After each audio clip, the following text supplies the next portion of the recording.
Hello, hello. I am so sorry. Twitter's broken for me right now. It's not letting me post that I went live, and so it's just been me fighting with Twitter. I'm here. I'm so sorry. This is like the longest wait time you guys have ever had. My apologies. I'm so sorry for that.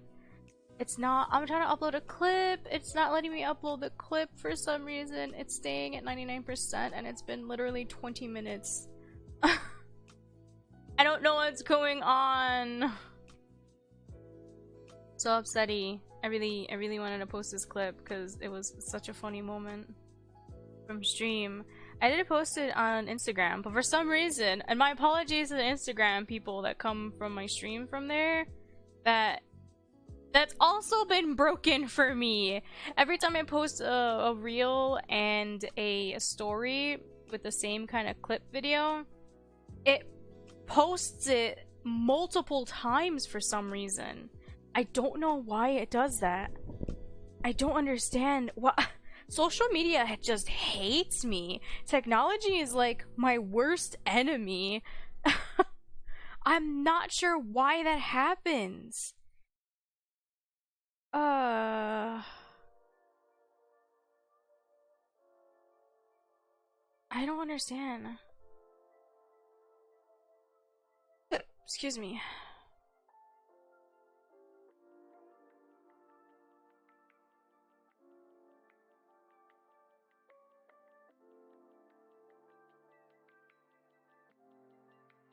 I don't understand why it's not working. It's literally just frozen at 99%. What is going on? I'm sitting here trying to get it to work on Twitter. I'm sad. I really wanted to post this clip, but for some reason Twitter is just not letting me. I'm just gonna do it on my phone. I'm so sorry. I'm so sorry. I feel so bad. I know it's like not my fault. This website just likes to be completely broken.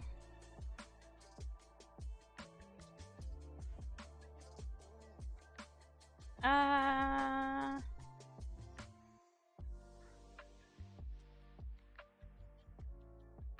see. I want to make sure that, well, yeah, I'm giving credit to the devs. I want to make sure I'm posting the link to the game so that way if people are interested in playing it, they can also play it through the links that I provided.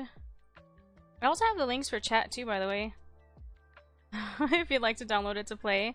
And my social media, if you'd like to follow me, keep up to date with the streams, if it allows me to post. And you can also join us in Discord. I'd really appreciate it if you guys would oh yeah, like and share too, because that genuinely helps a ton, since the algorithm is very much against small content creators for some reason. Very sad. Yeah, I'm just gonna try to post it on through mobile. I have the clip on my phone, that's why I was able to post it to like Insta and such. So fine, let me do it through mobile since it refuses to let me do it on my laptop. I am playing this off of my laptop, by the way, so there will be some kind of like goofs and stuff. Like you'll see when my cursor goes off stream. That's just me. That's just me, it's just me looking at chat to make sure I'm catching up with you guys. And let's see. There, it lets me tweet all on mobile, but it doesn't let me tweet all. I'm upset. I posted on Twitter. There we go. Wait, no, it's sending. Oh, it might not even send it today, I bet. Or if it does, it'll be It'll be like in a couple hours after the stream is done. I'm so upset. I'm genuinely upset. It was such a good clip too. It was when Shoot got us with the Ligma. Oh, it says it posted. Now let's see. Did it post once or did it post like multiple times? Like on Instagram? No, it posted once. Let's go.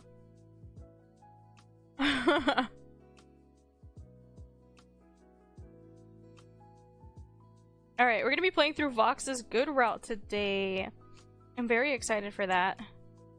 Very excited to see what is in store.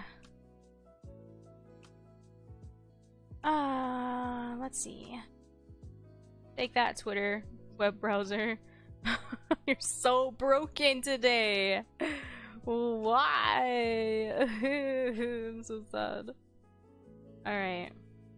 Let me boot up the game. Let me find it. I have so many random drinks with me. I have water. I have honey tea. I have freaking cherry peppies. I have cherry peppies. And then I realized I probably should have waited to have soda for a playthrough. So we like do ice, but okay. I'll sody for right now. I'm super excited. I love this game. Is so good. Very, very fun. The humor is so perfect.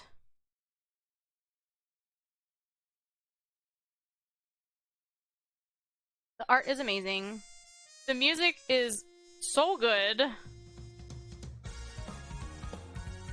I love the intro to the game every time. We never skip this. It's so well done. I love this.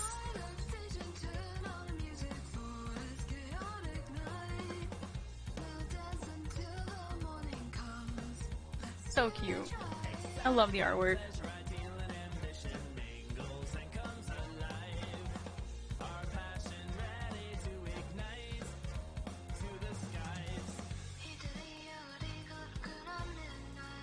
Seeing Eki last night at the end of Shu's route freaked me out, man. I knew Hikarino was in this, but I didn't know Akarino and I forgot his other alter was in here.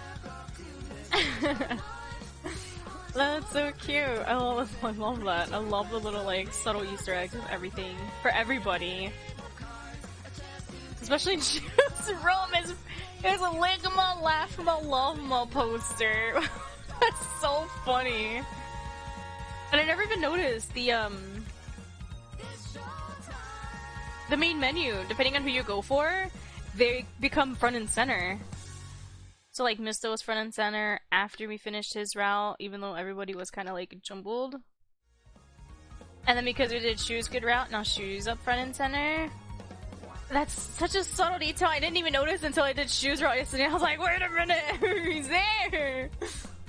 God, I love this. I love the achievements and everything. Okay, I saved quite a lot. Let's see. So, new game! New game for Vox's Route. Let's go! I'm also home alone with the animals, so I might have to, like, I'll stop in, like, half an hour just so I can check up on the aminals. Cause, oh yeah, I don't think the dogs went out yet. I'm not sure when my mom took the dogs out. Cause we had the electricians visit us again, so. They need to go potty probably, and then I gotta check if they have water. No thank you.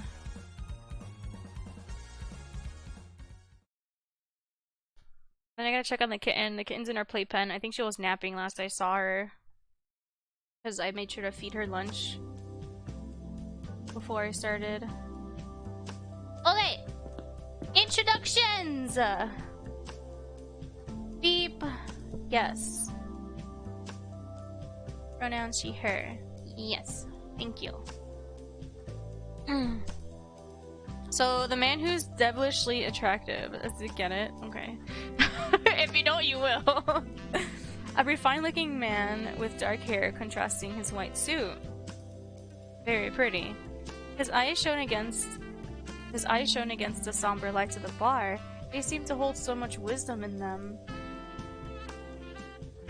So, why did you call me over, boss? Nothing, I just felt like it. Oh, yeah. Now let's get some drink. Ahem. Would you mind introducing her to us, Luca? It would only be polite to get us acquainted first. Oh yeah, sorry, my bad. So guys, this sounds so mean! We have to be careful around this new wild species named Pikachu. She's the silliest, the bestest fun incarnate I've met so far. A very rare one. Be gentle with her, because she can get quite aggressive if you push her too far. Yeah, our villain arc would be next week, where we get everyone's bad route, and that's gonna hurt my soul. I don't like being mean to characters. I don't. That's something that I always struggle with, especially in like Telltale games. I blame Telltale games because I love those games so much, and anytime there's a game that requires like good or bads for endings, I love those games immediately. And I always try to make sure I do as good as possible. So having to go back, like if there's multiple achievements where you have to go back just to be mean, as if I know I could complete it, then I will try. As the completionist in me, I needed to do it, but it hurts. It always hurts to hurt people that are so nice to you, and all these characters are so genuinely nice to you. I'm not looking forward to next week, our villain arc. Oh, I'm not looking forward to that. But I'm also really curious to see what's gonna happen. So curiosity is getting the better of me for it. Huh? Do I give off that impression from my documents? You're talking about this person, right? I don't think that's really a nice way to introduce someone. What is this? Interdimensional geographic? But it works, right? I feel like I know her more now. No, that's so mean. Yeah, as long as it gets the message across, yeah? There are better ways to introduce someone. But I give points for creativity. I agree, but I'm also still slightly offended. See, they get me. Feeling a little more awkward than earlier, I try to look elsewhere and notice someone raising their hand to order. My apologies, but I have to get back to work. I see another table ordering. It was lovely meeting you all though, so please excuse me. I jolt up before immediately speed walking off to get that order done. Blood rushes to my cheeks as I think of the terrible first impression that must have made. They're just like me, socially awkward. And there she goes. Wow, I didn't know she could run that fast. Pog. She left in such a hurry, poor thing. Is she quite alright? Oh, he's concerned for her well-being already? Hello? So sweet. Time passes and eventually the cabaret is about to close. As I'm packing my things, I hear a voice calling out to me. Psst, Pikachu, come over here. I got something for you. Turning to the direction of the sound, I recognize this person to be my coworker, Uki Violetta, who's beckoning me to the bar. Curious, I walk over to him with a hum. What is it? Now that I look at the bar between us, he's got some small pieces of paper below each finger. They all have different handwriting based on what I can see. It's some notes that the boss man and his friends left for you. I didn't bother to read any of it though. I honestly feel like he took a sneak peek, because there's no way he just laid them all out without at least looking at a word from each or something. Well, look at you, such a charmer. Already getting notes from customers on your first day. Oh, thanks, I guess? I'll take a look at them. No problem, just pick one you like, okay? Alright, let's see. Wow! Would you like a drink? It's on me, of course. I believe that one's for him. Because this one was Miss Does. This one was shoes. This one's obviously gonna be Lucas. Man already screamed Pog in the beginning. Okay, would you like a drink? It's on me, of course. Interesting choice, Pikachu. I'll get going now, though. Got something to do later. Have fun, bitch. Take care, Uki. I never know how to read that. Do I read it as... Do we, like, drag it out? Uki walks off as I stare at the note I chose, a curious look on my face. I wonder what the person behind the note is like. Only one way to find out. Ah! The day after receiving that note from Uki, it dawns on me that I don't even know who this person is or how I can meet them. Uki pauses what he's doing and meets my eyes as if he's just read my mind. He leaves me no time to dwell on that though, and makes his way over. Hey bitch, have you met up with one of the with the one who wrote that note yet? I can't just say this with a straight face. No, and I don't even know when or where. Well, if I had to guess, it would be during tonight's party. Party? The one boss briefed us about this morning? Now that I remember, he also said I won't have to work during that party since it was meant to welcome new employees like me. No duh, if there was a prime opportunity for a little meeting up with fun, that would be the perfect time. I see. Are you planning to attend too? Nah, my shift is done before the party, and I plan on heading straight home. Gotta get my beauty sleep in after all. We have fun there, okay? Okay, I will. I guess my excitement will have to wait until the party starts. Here we go. It's gonna happen. I don't even remember what his stuff was. I just remember the first like CG from the demo, and it was so cute. I wonder how they revamped it since then. Or if it's even still there at that moment. It might have changed. I don't know. I walked into the cabaret the next day, glancing around to see the party in full swing. So this is what a gathering is like. Boss told me about it, but I never thought it'd be so big. I wonder if I'll meet the person who wrote the note I chose. We'll see. Oh, he looks familiar. Should I talk to him? Wait, what? No. I thought Monkey was supposed to be higher. Okay, Monkey. Does it not solidify then? Oh, I'm taking notice of the text box and the cursor. Oh, I love the music change. Music change is always like so good. Cause I noticed shoes after we talked to him multiple times, so like the next day. But for Mist, I didn't even notice until like after, like on our first like outing. So this is interesting. Maybe it's after you choose to talk to them 3 times. Okay, I like that. That's very subtle. I like that. I remember the tall man from the group. He didn't talk much, but he has this charismatic aura that makes me want to approach him.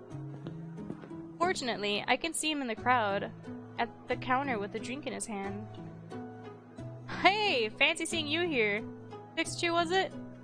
Yeah, that's me. You're, crap, I still don't know his name. Ah, how rude of me. Terribly sorry. My name is Vox Akuma. I'm a friend and a business partner of Luca's. You might remember me from that time he called you over at the cabaret. Oh, it's nice to officially meet you, Mr. Akuma. No need for formalities. Please, call me Vox. Of course, Vox. The two of us share a few jokes together before I bid him goodbye, due to being called by a coworker who wants to welcome me to the crew. Oh, really? Before we had to, like, work, I think, during this, no? No, it's not. This is just a party to welcome us, so we don't even have to work. I'm getting everything jumbled up now. Ew. Now that I look at the clock, so much time has passed. I still have energy to talk to more people. But who should I approach is the real question here. Vox Akuma! I sigh, slightly exhausted as I move to the side of the room, away from the spotlight. So many kind people were welcoming me earlier, but I need a break. To my surprise, a familiar face walks over to me, looking very concerned. Aww. Pikachu, are you alright? What? Oh, Vox. Yeah, I'm fine. Just needed to step away from the crowd for a bit. I understand. Would you like me to leave you be? What? No, you're fine, Vox. I wanted to talk to you and, I don't know, get to know you a little. That's okay? Really? That's nice to hear. I like to get to know you as well. Ah! We end up talking for a little bit longer before I hear a phone ringing among the crowd of noise. Stop! I love this remix that they did for this. We ended up talking for a bit, okay, based on Vox's reaction, I have a good feeling that it's his. He looks so stunned.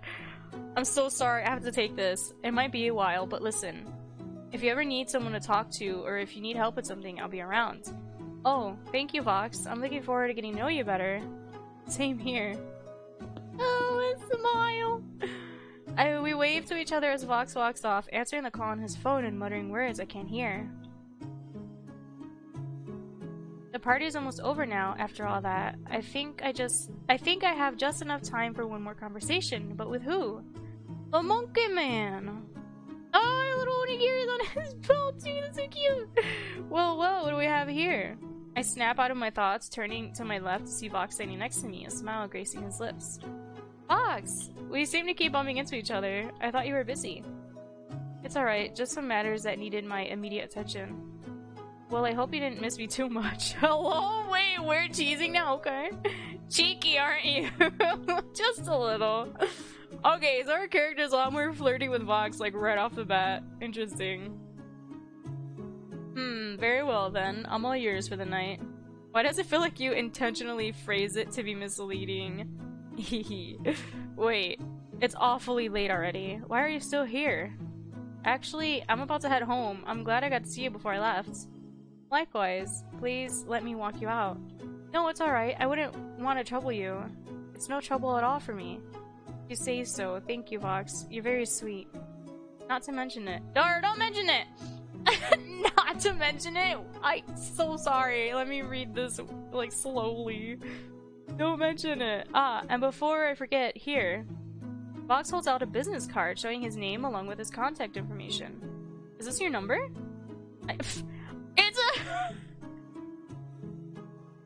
It's a business card. Of course it's his number. I mean it when I said I would be there if you needed someone to talk to. And no pressure to use it, alright? Do whatever you're comfortable with.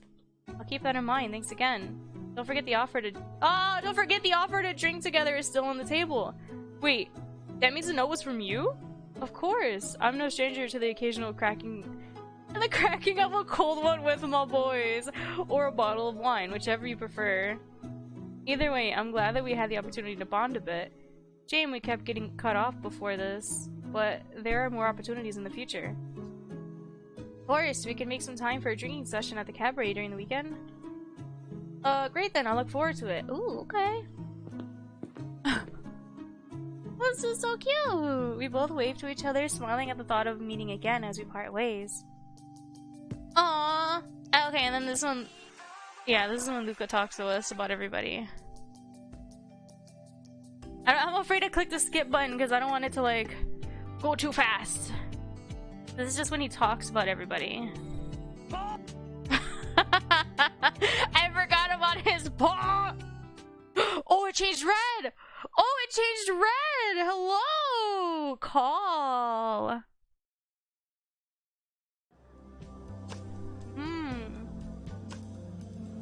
Oh, this looks so pretty. With the red text box. Alright, I finished my sody. Now let me drink a little tea. I dehydrated myself with the soda from lunch. Hold on.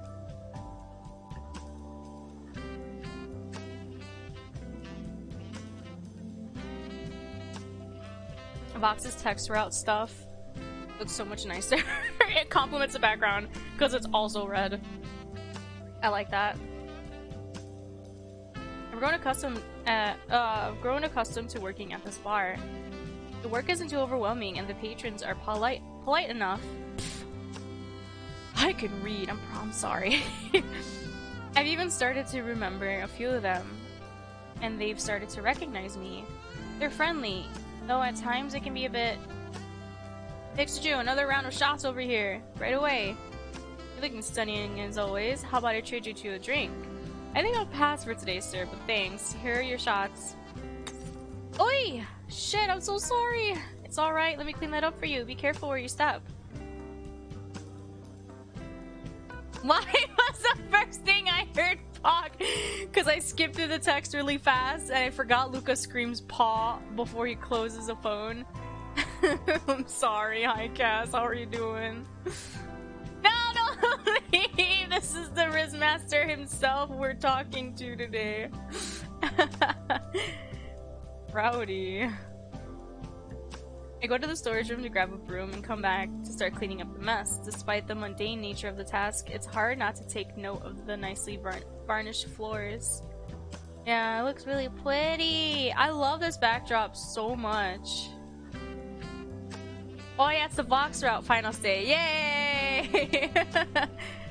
The entire bar is stunning, well furnished with decor, soft lights giving the room a comfortable glow. It makes the job less stressful, and the thought of the late night shifts that would surely come feel less daunting as well. I snap out of my reverie as the tips of my coworkers' shoes come into view. Oh, I thought it was gonna be shoe or something. I was like, oh, I'm sorry, bro, the glass is broken.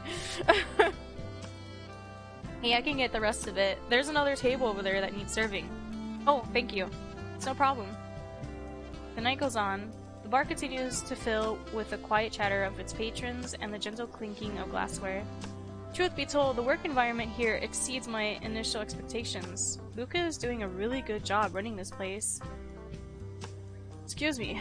Come to think of it, Luca isn't at the bar today. I wonder if he has business elsewhere. I turn my attention back to the table in front of me, naming the orders and setting down the drinks. Here you are, one frozen strawberry margarita. That sounds so good! I think I have some of this in the freezer. One rum runner daiquiri and a classic old-fashioned. Oh, talk to customers, go back to counter. What do we do? Oh! I don't know, working late? I don't know what to call this. Go back to counter, talk to customers. I mean, if they need us, they'll call us, right? Should we mingle with customers? Go back to counter? I'll check both.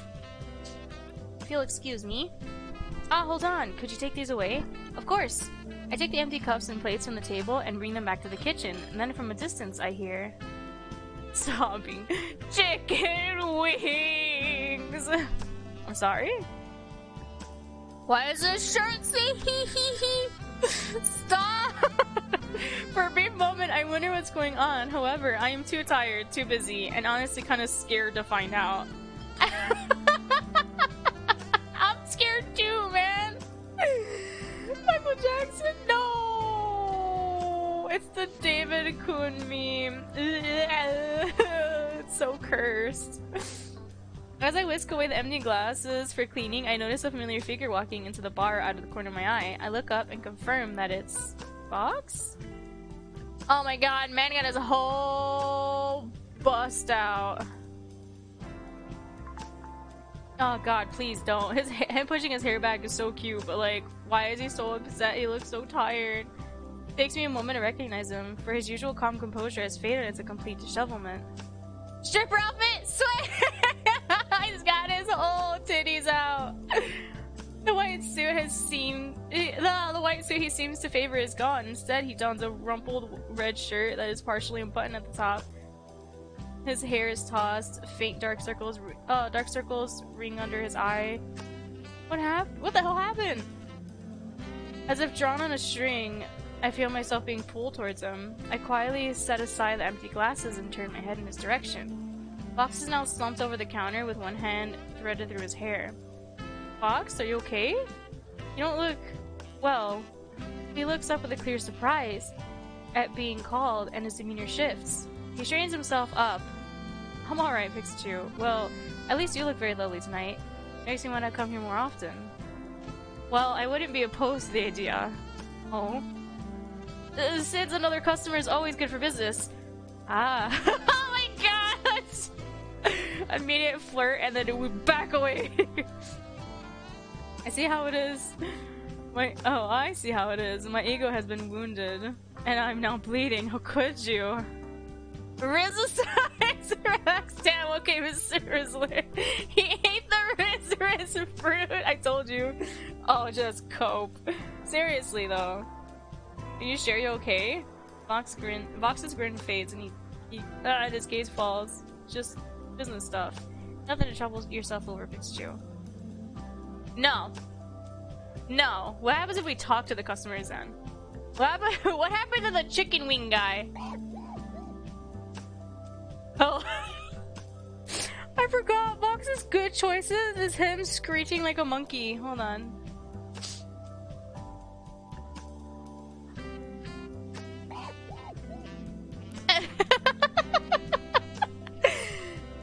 Oh my god. Is there anything else I can help you with today? I started putting empty glasses and food plates. Wait, why is talking to the customers good for Vox? Because we're like mingling? I don't know. I start putting empty glasses and food plates onto a silver tray that rests on the palm of my hand. New achievement unlocked. We're good for now, thank you. No! David, please. It is David Kun! David, please, we're in public.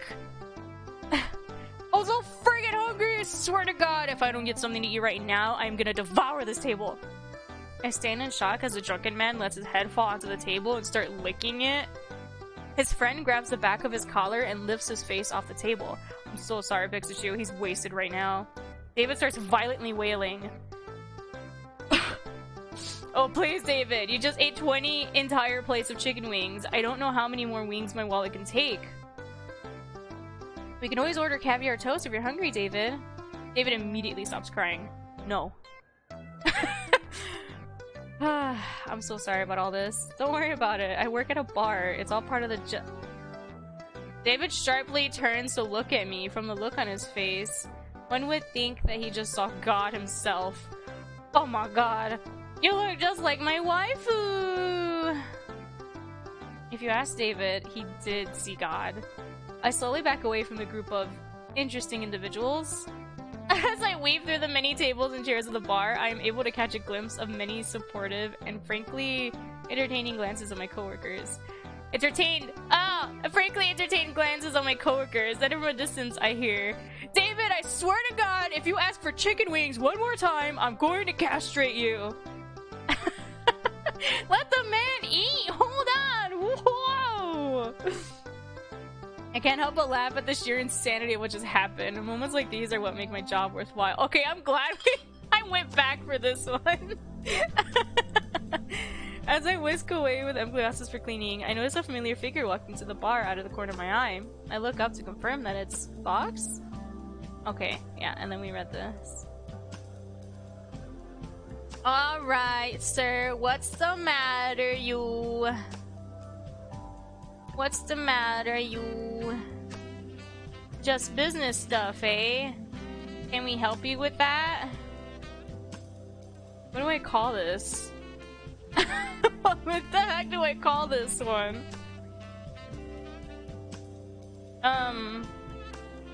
Comforting? Is that even comforting? I don't believe you if you say so. You don't look alright, but I won't pry. I mean, I want to do that, because, like, why? I don't know anything about his business. Oh my god, excuse me. I don't believe you seem so rude. If you say so also seems kind of, like, rude. You don't look alright, but I won't pry. It works! You don't look alright, but I won't pry if you'd rather not talk about it. Vox is taken aback for a moment, surprise clear on his face. But his expression soon melts into a soft grin. Thank you, Pikachu. I appreciate the... What is that? I quickly reach into my pocket and mute my phone notification. That was my phone notification? Slightly embarrassed about what happened. Oh, crap. That was loud. I'm so sorry, Vox. The two of us fall awkwardly silent, neither of us muttering a word to the other. What was that noise? It's just a screech? The two of us fall awkwardly silent, neither of us muttering a word to the other. I turn to look at Vox, who also turns to look at me. Our eyes meet before we burst into fits of laughter. Oh, that's a Five Nights at Folgers scream! That's a Five Nights at Folgers, right? Yeah. It was a prank by a friend, but I never bothered changing it back. It kind of grew on me. Is that so? His tense and tired expressions. Is that really Folger's scream? Did they seriously get a sound clip from when did Fu-chan scream like that?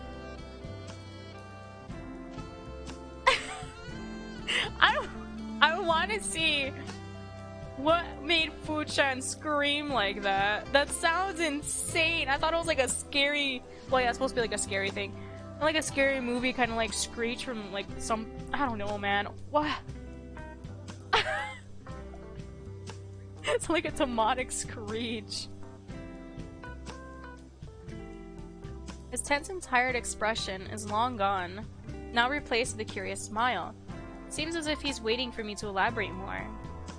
They got me hooked onto FNAF so they can keep it as FNAF. Alright, I see. I see, that's so clever. They got me hooked onto FNAF. Said something about how they didn't have anyone to talk to about the lore. I see. Your friend did good work. We need more FNAF lore enjoyers, you know? FNAF lore enjoyers? Is that what you call yourselves? That's a goofy title. But please, enlighten me about this lore, Mr. Vox Akuma. Vox and I engage in a long conversation about FNAF lore. It's mostly him explaining while I occasionally interrupt, ask questions, or make a comment. After a few more minutes, Vox's phone lights up from a notification, presumably a text message. Is everything okay? Everything's fine, but my close friend is waiting for me outside. I'm sorry for cutting our conversation short, Pikachu. Ah, I understand. No need to apologize. It was nice talking to you, Vox. And it was a pleasure talking with you too, Pikachu. We should play FNAF together sometime, perhaps in VR. No! I would be terrified to play FNAF in VR! Don't look at me like that. Come on, Pikachu, it would be fun. Fine. How could I possibly say no? Here, may I? Gesturing to his phone, he nods and gives it to me. I save my number in his contacts before giving it back. Alright, here chat, you wanna riz someone? Just tell them you know FNAF lore, and then you ask them for their phone so you could play FNAF in VR together. That's how you get people. Yeah. That's how it works. FNAF's the way to go. There, you could text me the plans for when you like to play together.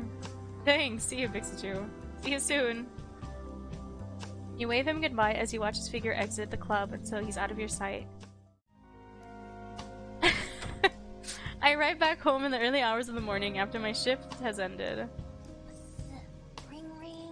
Just as I'm about to wind down for bed, I hear my phone shake with a notification. Text message. I sit up and grab my phone. I love that notification too. I sit up and grab my phone from where it was charging beside me. The screen lights up with a blinding flare. Really? And written across it, and I see what's written across it. Are you still awake? Yeah, what's up? Sorry, I know it's really late, but I figured you would still be up. What do you mean you figured? Oh! Can I call you? Would that be alright? Accept!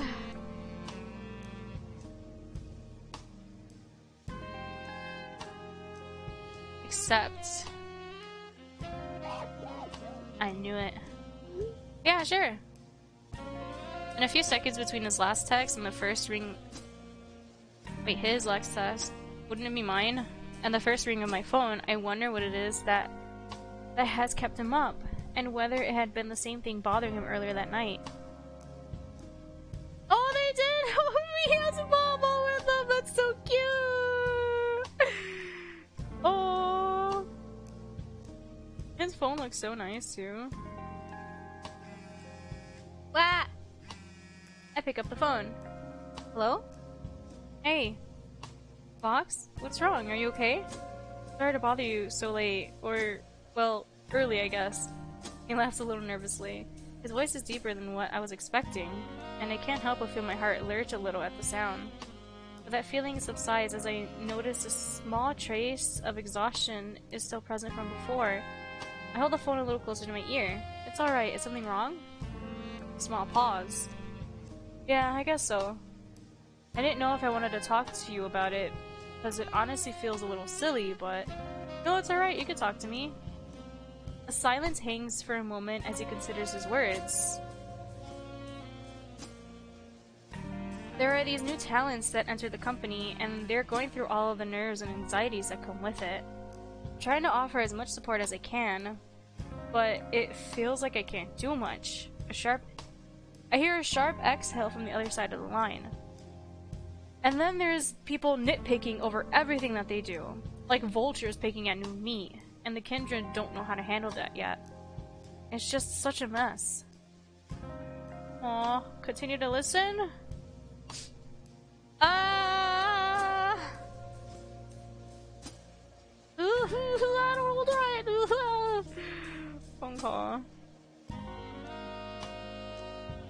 continue to listen. The noise! I'll continue to listen. It's my responsibility to lead. These people look up to me. I'm the figurehead, and Vox, you really care for them, don't you? Of course I do. They're everything to me. I watch them grow, you know? Quite literally, for some of them. I just realized man still has his whole chest out. Ah, you should have seen them, Pikachu! Even before the agency was formed, they never failed to surprise me with their skills and talents. It's truly inspiring to watch them grow. The smile and pride in his tone makes my heart melt. Oh, no, it's boiling even bigger! I bet they miss me. I can't wait to go home. Home? Ah, I don't usually stay in the city. We have dormitories for the talents and staff. It's a little ways away from here. We call it the Akuma Castle. I should bring you there sometimes. If that's something you would like, that is. I'd love to go if you'll have me. I want to see the place you call home. Oh. Hmm? Nothing. Just thank you, Pikachu. Okay. I was about to say something when I get the sudden urge to yawn. Ah, looks like someone's getting sleepy. Sorry for keeping you up, Pikachu. Good night, and thank you. It's okay. It was nice talking to you. Good night, Vox. Oh, that's so cute! Both his, like, closed smile and open smile. I turn on my phone and lay back down on the bed. The exhaustion of the day finally hits me all at once and sinks deep into my bones. With the comfort of my own bed and the warmth of my blankets wrapped around me, there is nothing I could do to stave off sleep as it takes me in its embrace. Oh, my nose!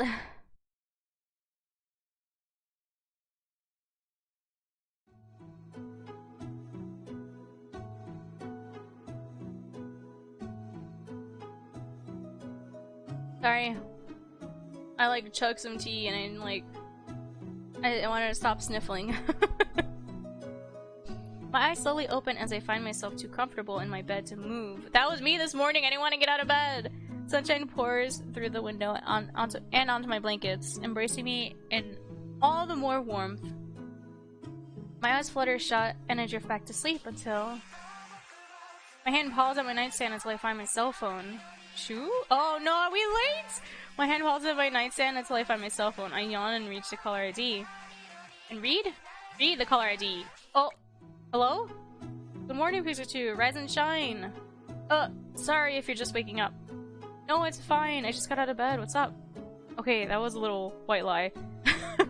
I'm sorry, but I just haven't been feeling well since last night. I'm just calling to let everyone know not to come into work today. Oh, that's too bad. I hope you feel better soon. Me too, thanks, Pikachu. Although, I don't think you should feel too bad about it. What makes you say that? I heard that a certain someone with a devilish demeanor would be wandering around town today. Maybe you should make good use of that free time. Hold on! Hello? Shoes helping Vox and us? What? Okay. This is so coincidental that, like, I did Misto's route first, and then I did Shoes next, and Shoe was in Misto's route. Actually, it'd be more coincidental if I did Ike next instead of Vox, since Ike was in, Shoes route. Actually, they were all in Shoes route. But Shoe giving us the day off? Yeah, he's not sick. There's no way he's sick. He's just giving us the day off. Okay, thanks. Wait, what? I'll see you tomorrow. Yeah, see you then. I disconnect the call on my end and let out a sigh of relief, then collapse back onto the mattress. I now have the entire day to myself. How should I start? Really? You could just not go and see him? Day off. Well, we're gonna start our morning routine. Yes! I decided to take initiative and get an early start to my day. After taking a shower and putting on a comfy outfit, I open the door and am met with the bustling sounds of the city. Where do we go? Where do we go? It's a wonderful day out. Glad I was able to get this opportunity to walk around, as it's been a while since I was able to take it all in. I live in a busy but peaceful side of the city. Oh, our stomach is rumbling! Oh, I'm getting really hungry. Doesn't the cafe have a promo today? Lucky! finally arrive at the cafe, not expecting a certain someone to step out of the doorway. Vox? Upon noticing me, a warm smile creeps onto Vox's face. Fixed you, fancy seeing you here. That's my line. What brought you to the cafe today? Getting your daily cup of coffee? Tea, actually. Rather, I would be, but the queue is massive. Take a peek inside. To my disappointment, the cafe is packed full of people. And here I was hoping to get some breakfast on my system from my favorite place.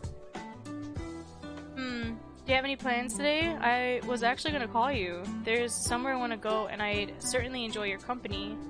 Oh sure, I was planning to grab a bite here, but you're right, the line's too long.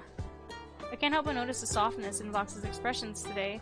The kindness in his voice, the way his smile reaches his now well-rested eyes. For the first time since that evening at the bar, he finally looks at ease. Ooh, maybe he had the day off too! By extension, it makes me feel pretty happy too. Or did he know that Shu was gonna give us a day off? They definitely planned something, I swear. The two of us walk past many small businesses. Clothing stores, a toy store, a craft store, among others. And then suddenly... Ooh, the park! My eyes are drawn to the pink petals that fleck the streets and sidewalks. Look up ahead, would you like to take a seat under the tree there? The blushing petals reach up to face the sky, with its branches sturdy and outstretched as though it were anticipating a warm embrace. Sure. Hello.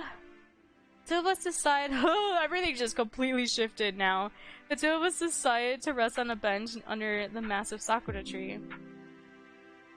The soft breeze carries the delicate petals on the ground, as if it were. I can't read.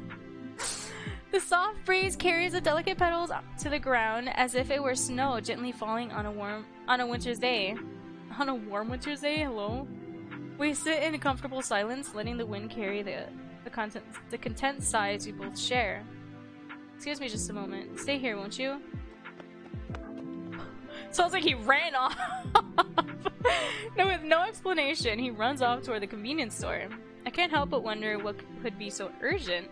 But he promptly returns before I finish that train of thought. Oh, is he getting us snacks? Here you are. He offers me a sandwich in a plastic wrap made with milk bread, whipped cream, and cuts of strawberry. That sounds so cute! Aww. He's holding another one in his opposite hand. Do I accept? Yes! Why wouldn't we? Thanks, Vox, you're a lifesaver. I mean, yeah, we just went out to go get breakfast, so it makes sense. I graciously accept the sandwich with a grin. I peel off the plastic wrapper and put it in my pocket for now. Vox sits beside me, our arms brushing against each other. Strawberries are one of my favorite fruits. Thank you again for spending time with me today. Oh, it's no trouble at all. It's no trouble at all. Vox takes the first big bite of his sandwich and gazes upon the glorious trees. He watches as the petals slowly fall and land on places throughout the park, one of which being my nose. With a slight chuckle, he plucks a wayward petal from the ground and examines it. You know, cherry blossoms are a symbol of new beginnings. For hope. Is that so? I take a bite of my sandwich, savoring its sweetness with every chew. My head turns to Vox's direction to find him continuing to examine the petal. When I first learned that, it gave me a sense of hope. Like everything would be alright. Now, I'm not so sure anymore. What do you mean? The petal flutters out of the elusive demon's hand. He eats what remains of his sandwich, then turns to face me. His glowing pink eyes reflect in the sunset. As I stare, I find myself lost in them, as though I can feel their warmth. Though he didn't say a word, I can feel the rush of emotion stirring within me, blood rushing to my cheeks. He chuckles at the sight of me as his hand reaches towards my face. I wince, but upon opening my eyes, I see that he has a petal between his fingers. The two of us sit for what feels like mere moments, talking about nothing yet everything. This time together, it's everything to the two of us.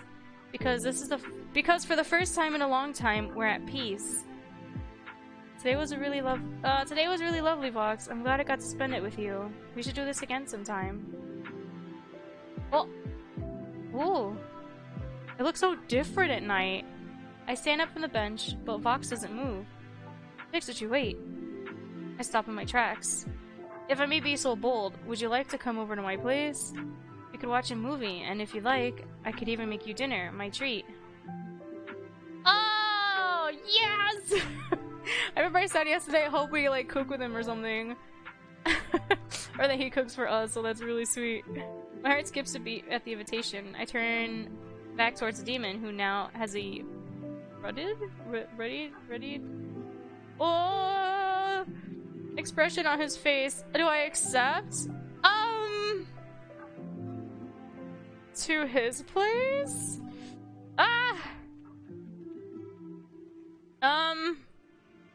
His place. Okay. Lead the way. The noise.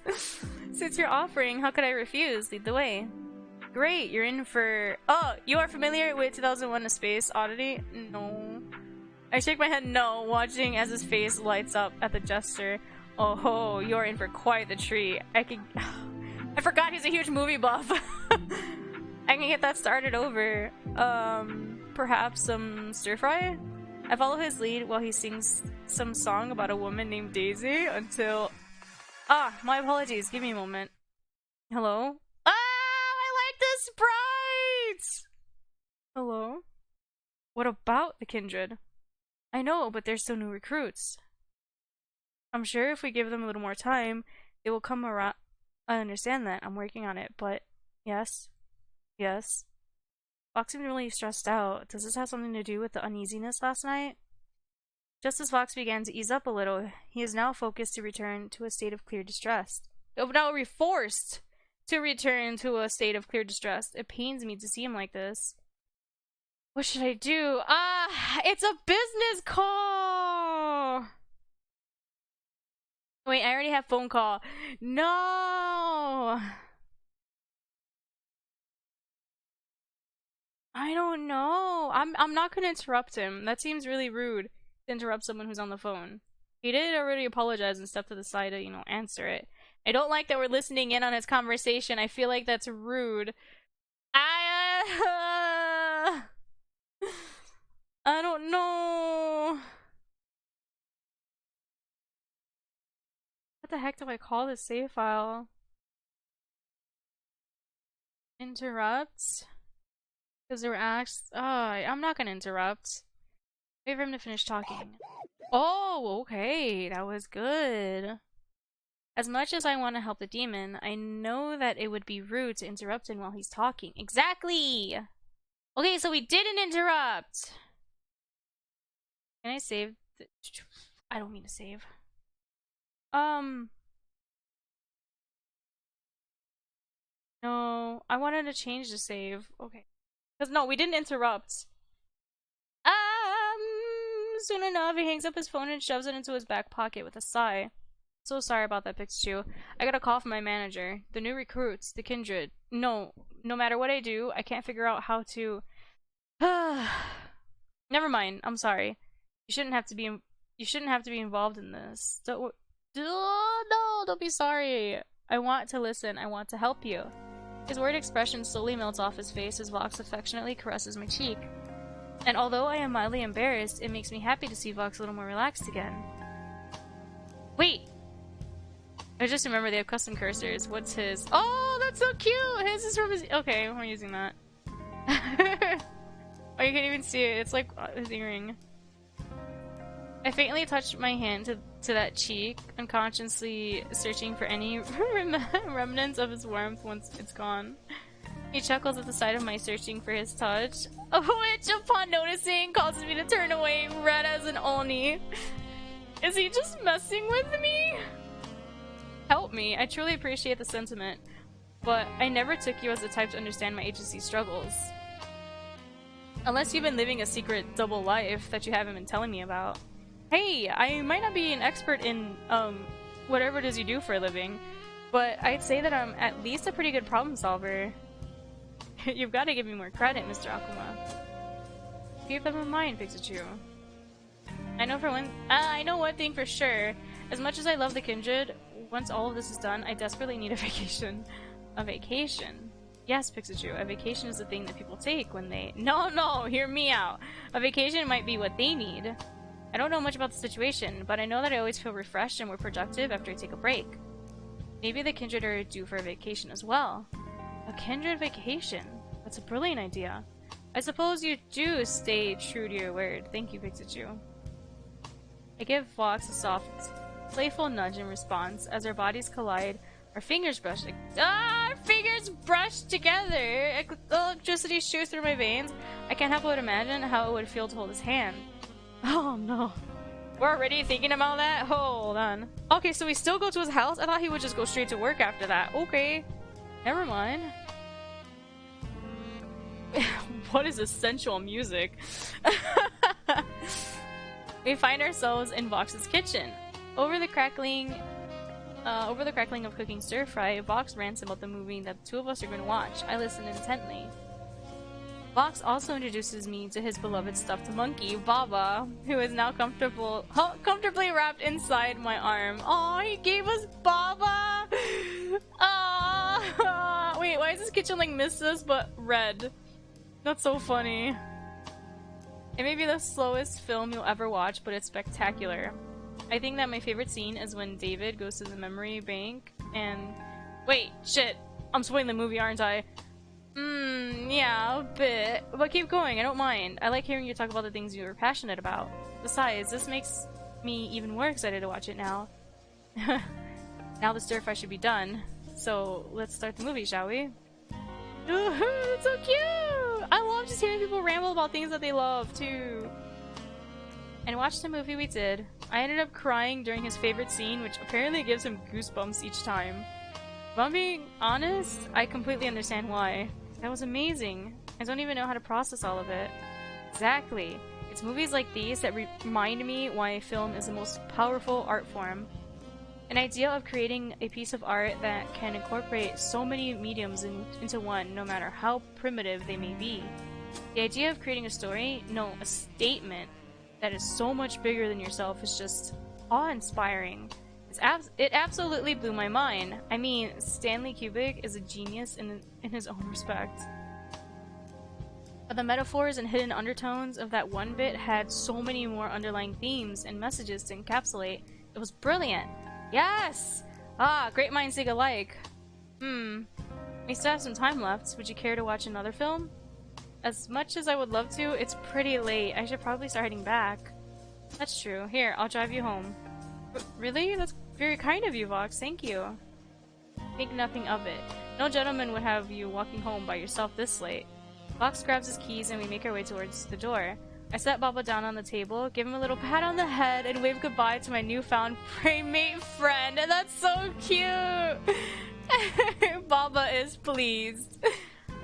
Vox leads me to his car and drives me home after a long but eventful day. That's so cute! We made friends with Baba! Yeah, let's go! Finally, the two of us make it back to my home. Vox holds the door open, allowing us to pass through the threshold of my apartment. Thank you for today, Vox. I mean it. I haven't had this much fun in a long time. He even walked us to the door and opened it for us! I'm glad. I'll see you tomorrow. I'll pick you up at 9 AM. Be sure to pack enough clothes for a couple of days? Tomorrow? 9 AM? What are you talking about? Well, you were the one who said that a vacation was in order. He's taking us on vacation the next day, too? Huh? So the agency is going to go on one, and you're coming with me. Now get some rest. I'll see you in the morning. Vox, what about what? With an impish grin on his face, Vox Akuma closes the door, leaving me utterly confused in a doorway at 11 PM. Mans is like, alright, I'm taking you on a vacation tomorrow too, don't worry about it. It's week. What? I mean, he is business partners with Luca. He can easily just tell Luca, hey, give her the day off. What? Work. Sigh. Aww. This is not how I was expecting my night to go, but all I can do now is get my things ready for tomorrow. While a small part of me feels the butterflies in my tummy, a bigger part of me is excited for what the next few days will bring. Yeah, what the heck? He's just gonna take us on his work vacation? Sir!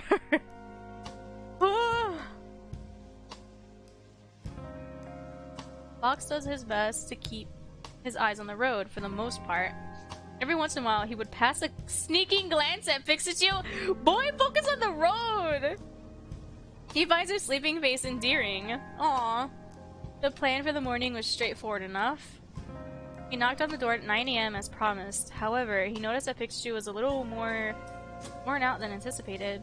Part of him felt bad for Pikachu, but that feeling was momentarily gone when he saw how cute she looked when she was tired. I'm always tired. He recommended that Pikachu take a nap while he drove, seeing as how their destination was a good distance away. Right now, though, he regrets even mentioning the idea because we're distracting him. Here she is, snuggled up like a ball in the passenger seat, with his precious Baba held tightly against her chest, and we're cuddling Baba! Let's go! Vox gives the stuffed chip a death-inducing glare. He's jealous of the plushie. I love that. That's so cute. Not only is it hard to focus on driving with Pikachu's sleeping face right next to him, his plush monkey is getting the best seat in the whole damn car. Lucky bastard. Aww. At the next red light, he places a hand on Pikachu's cheek, stroking it gently with his thumb. Good morning, sleepyhead. Time to get up. I slowly open my eyes to see Vox looming in the open car doorway. It seems we've arrived. I stretched a little and groggily step out of the vehicle, Baba still snug in my arm. Ah, sorry about that. I didn't snore, did I? If you did, I didn't notice. Besides, I wouldn't mind it. I wouldn't mind if that meant that I got to look at your sleeping face. Well, I wouldn't mind if that meant that I got to look at you, but you did! You have quite the adorable expression when you're asleep, you know. I want to come up with a witty retort, but unfortunately, I'm too tired. I'm still too tired to even think at the moment. I settle for a semi-annoyed grunt, though I feel like it doesn't do much with the very obvious blush painted all over my face. In response, Vox comically offers his hand. I accept. Oh, there you are. So this is Akuma Castle. It's a lot bigger than I pictured. More room for more kindred. Plus, you should know how huge my tower is. What? You should know how huge my tower is. You're what? Vox doesn't respond. Instead, he chuckles and leads the way. Hey! Whoa! Is that an innuendo? Vox doesn't respond. Instead, he chuckles and leads the way towards his not-so-humble abode. Oh, this is so pretty. And the music. The two of us enter the castle and are immediately greeted by a horde of kindred. Hello, kindred. It's great to see you all. I'd like to introduce you to Pikachu. She will be joining us for the next couple of days. Hello everyone. I wave sheepishly. Here we go. Vox leads me down the winding halls of the castle, all the while being greeted by the many kindred passing by. Vox takes a moment to exchange pleasantries with them, leaving me to my own thoughts.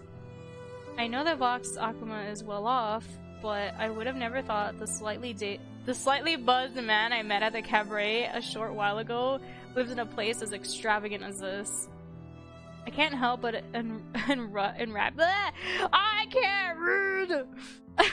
I can't help but be enraptured by the artistry, detail, and craftsmanship that was put into making this extraordinary castle. Seriously! The artists are so good! Look at the floors! The textures and the stone. Oh, this is so nice. While the exterior resembles an old and traditional form of architecture, the castle is still well maintained. The interior is a gorgeous amalgamation of the old and the new. When we pass by one of the rooms, I glance over to what appears to be a clothing rack crowded with various costumes from hanger to hanger. There's one for a pilot, a priest, an officer, a doctor. One of the costumes is separated from the others, a knight's armor that was hung upon the wall. This is referencing to all of his ASMR characters. Right beside it is a closed door with a window. Those are all his costumes because he's a good actor. One look through the window shows me that its cleanliness leaves much to be desired. I laugh at the thought, assuming that Vox himself isn't much for tidying up the place. That's my private room, where I do my ASMR. Oh, okay, they're just gonna throw it in there. You record ASMR? I do. Well, I have to admit, I'm not one to listen to it myself. The kids seem to really enjoy it, and I'm never shy to supply some fan service. Yep. The king's duty is to his people, after all. Vox and I pass by the courtyard, where a sudden shriek pierces through the idle chatter. Lord, you're back! A throng of kindred waves at us enthusiastically. Glad to have you back. The kindred standing before us seems polite and chivalrous. Something about them gives a warm, reassuring energy. If the squeals and shrieks from other kindred are anything to go off of, this one is a bit more civil than the rest. Do you know how long you're staying this time? This kindred in particular is very casual in their attire, not even tying their obi correctly.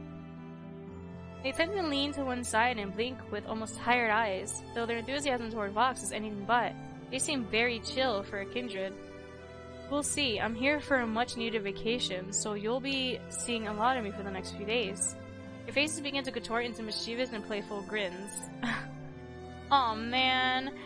As if we didn't already see enough of you. We were having so much fun without you too, Mr. Akuma. His kindred gently slaps Vox on the shoulder as they make their comment. There was a blush on their cheeks and a wicked gleam in their eye. I say that this kindred acts rather coy. I liked her outfit though. The last one here. I'm noticing a pattern with these three, but how do I respond to their behavior? Oh, stay quiet and listen. Why would you say this? Is that how you speak to your boss? Why would you say that? I bet you stay quiet and listen. He'll introduce us when he's ready. Though their words were malicious, their intentions seemed lighthearted enough. Aw, I know you missed me. Don't think I didn't catch you guys running to tell the others about my arrival. Ah, you caught us. We just kept feeding that into that ego of yours, don't we, Peepaw? But I guess it's good to have you back. And it feels great to be back. Ah, where are my manners? Kindred, this is Pikachu. She was the one who gave me the idea of taking this little vacation. Pikachu, meet the kindred. Hello everyone, it's so nice to meet all of you. Vox has told me a lot about you guys.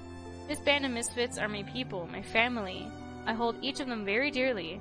That being said, if they give you any trouble, let me know and I'll make sure they're properly taken care of. Hey, don't threaten us with a good time, old man. Oh, shoot, okay. I can't help but become enchanted by the passion and familiarity of their words. At first glance, I wasn't able to tell if this was a simple boss and employee relationship. No, this isn't that at all. It's different. This is a family. A big, stupid smile manages to creep up onto my face. Pikachu, what are you smiling about? Did something happen? No, not really. I just love seeing you happy, Vox. Vox is caught off guard with my sudden display of affection. His playful grin softly melts into that of warmth. Well, I'm happy that you're happy. And I want to be a part of this family. Ah, and we're hungry! Sorry about that. Don't worry, it's just about time for lunch anyway. Besides, I'm getting a bit hungry myself, Pikachu. Would you wait here for me? Would you wait here a moment for me? Vox, where are you? Before I can finish my sentence, Vox disappears. Come to think of it, all of the kindred have magically disappeared too. How did they even do that? Are there hidden block rooms in this castle or something? I look down and realize that I still have Baba gently cradled in my arm. It's also the stuffed monkey's faux hair. Wow, Baba, you were here this whole time. This must have been embarrassing. At least you won't leave me, unlike certain people who have apparently disappeared into the void. Wait, why am I talking to you? You're a stuffed monkey. You aren't real. Stop. Baba's real. What? Monkey noises. Translation. Foolish Pikachu, have you not realized that I have been sentient all along? In fact, I have been observing you for the past day. Your every step, your every breath, every utterance, every thought. I have seen them all. Okay! I have seen you. I have seen everything. For I have been trapped in this insolent cotton prison for eons. Sitting idly by as the sun and moon fall, as the ocean rises as it's hot. Okay, that makes sense then. While Vox was staring at him angrily in the car. Oh, that will just be jealous over the stuff. Nope, it's not a stuffed animal. It has sentience. As oceans rise, as the tide moves in and out across sands of time. How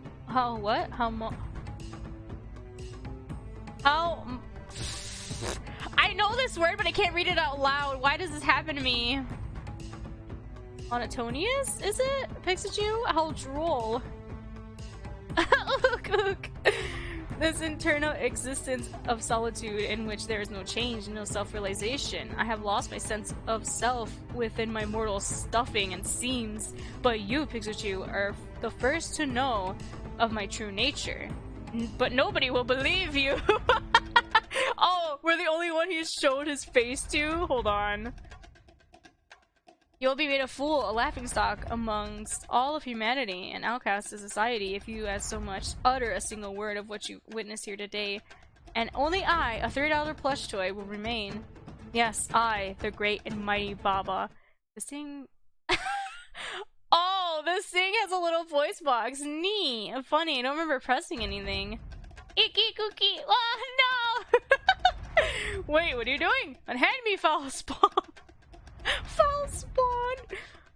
Lest you wish to face my wrath, mark my words, Pikachu. There will come a day where I, the great and mighty Baba, shall rain down hellfire upon all of humanity. And only I and your precious Vox Akuma shall remain. Possibly Onigiri. I remain on the fence about that, chap. That matters not! Pikachu, I demand you unhand me. Unhand me from the depths of your arm.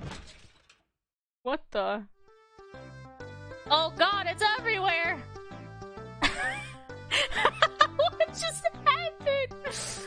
This is why I can't do anything with you guys anymore. Yeah. No. I think that making a complete 180 and hightailing it out of here will be in my best emotional and physical interest. Wait, it's on the floor too! Ugh! Ow, my butt! Okay, I'll go look. Is it outside? A cracked door. The noise must be coming from this room. A little peek inside wouldn't hurt, right? Ugh, come on! Oh, come on! I got the old pasta sauce all over my clothes!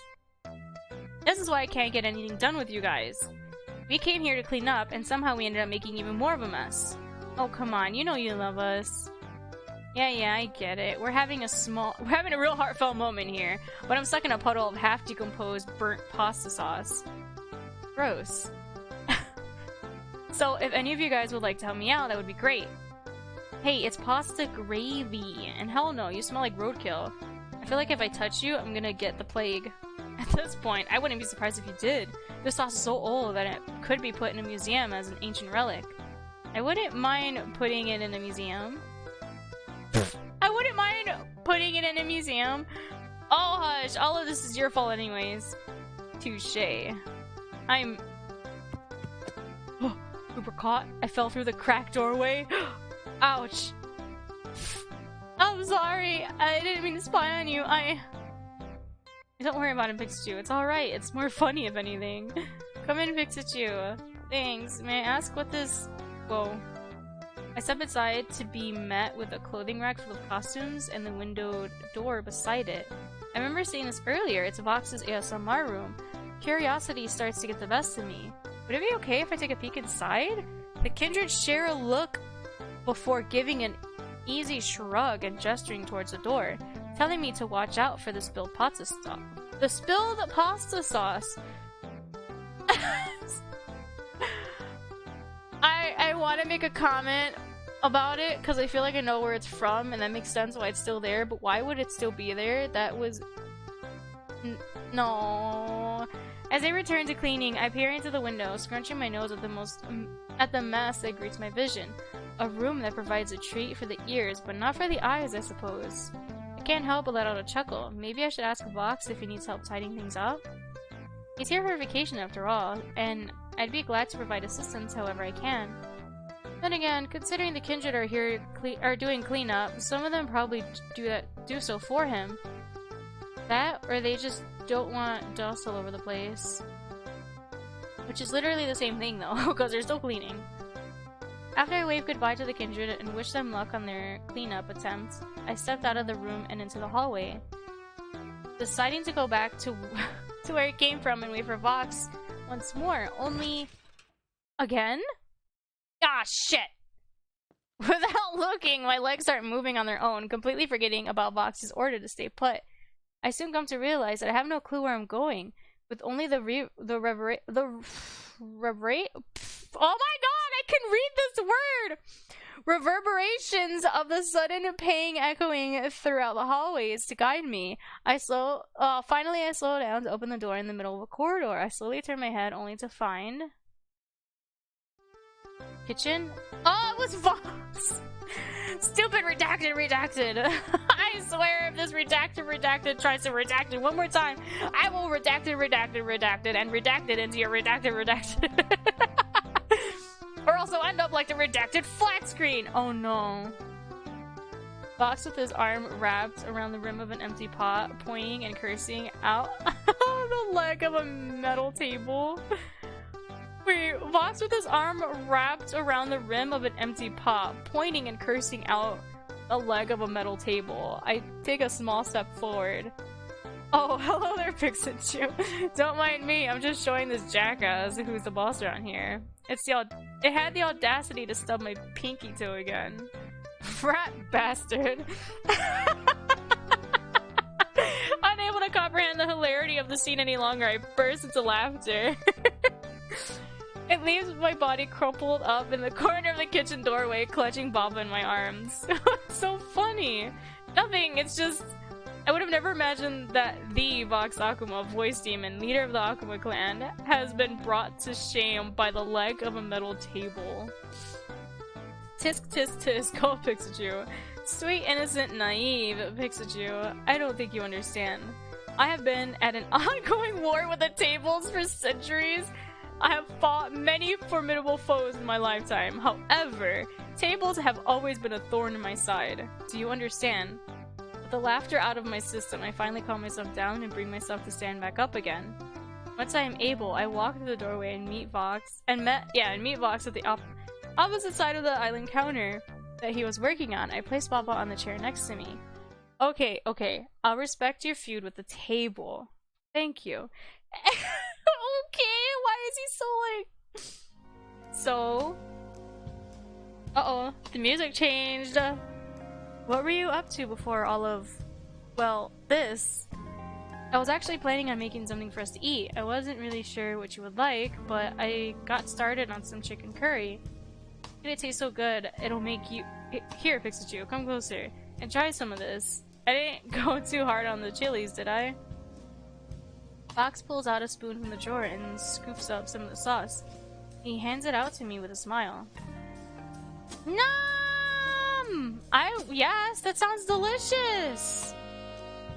Cute! Oh, you can't use Cute! Nom!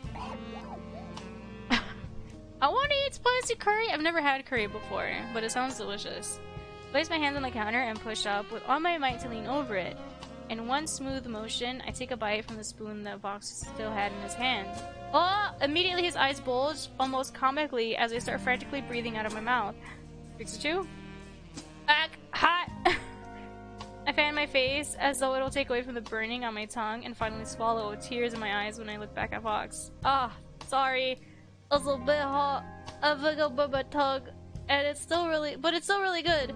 You didn't go too hard on the seasoning. A little more would be perfect, actually. Pixachu, you were supposed to, take the spoon. Oh my god, he's flushed! That's so cute! You were I supposed to, take the spoon? Hmm? I look up to find the demon red in the face. Ah! And then he brushed his hair out of his face so we could see it more! You think he would hide it more? Nothing. Okay. Vox helps himself to a spoonful, clicking his tongue a couple of times. Most likely, it's to get a better feel of the taste and texture of his creation. Still feels like it's missing something. Alright, the coconut milk. Grab that while I prepare more of the sauce.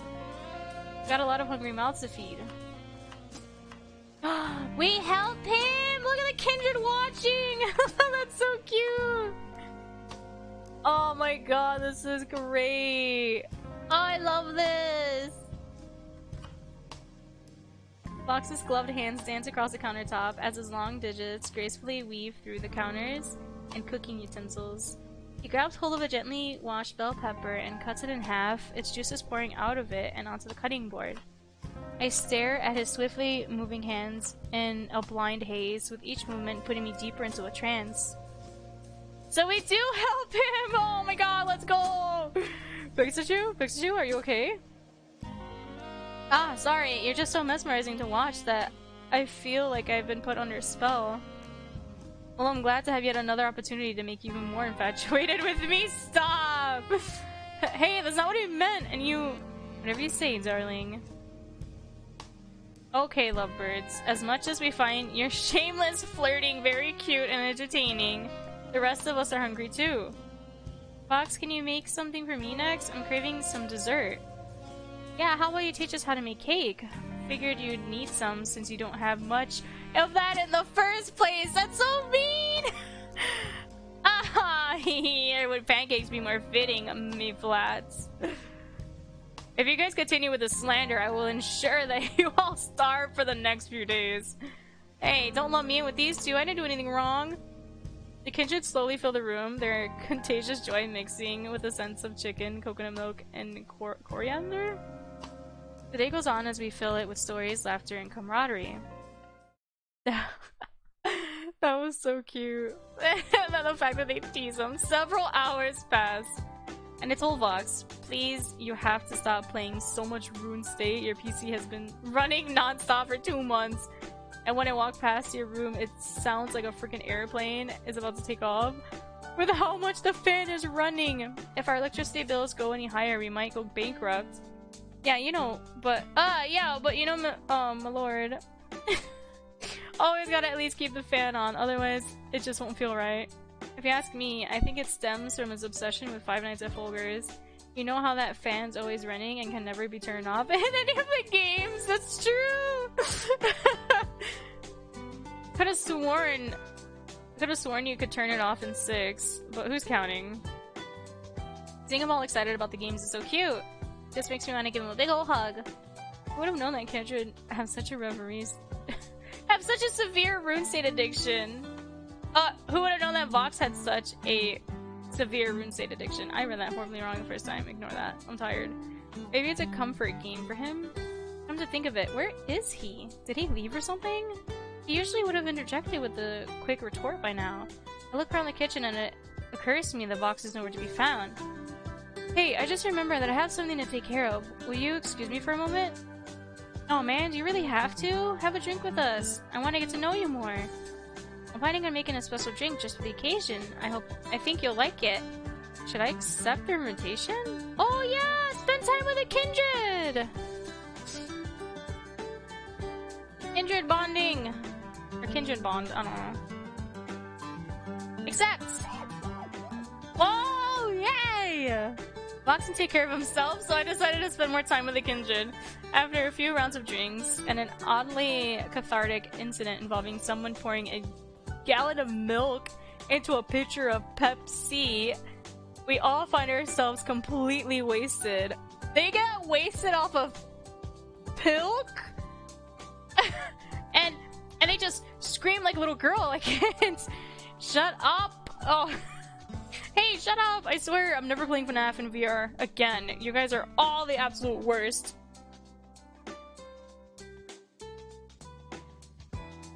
Gross! They throw their heads back and drink pilk out of their respective shot glasses. Interesting. I'm drinking tea.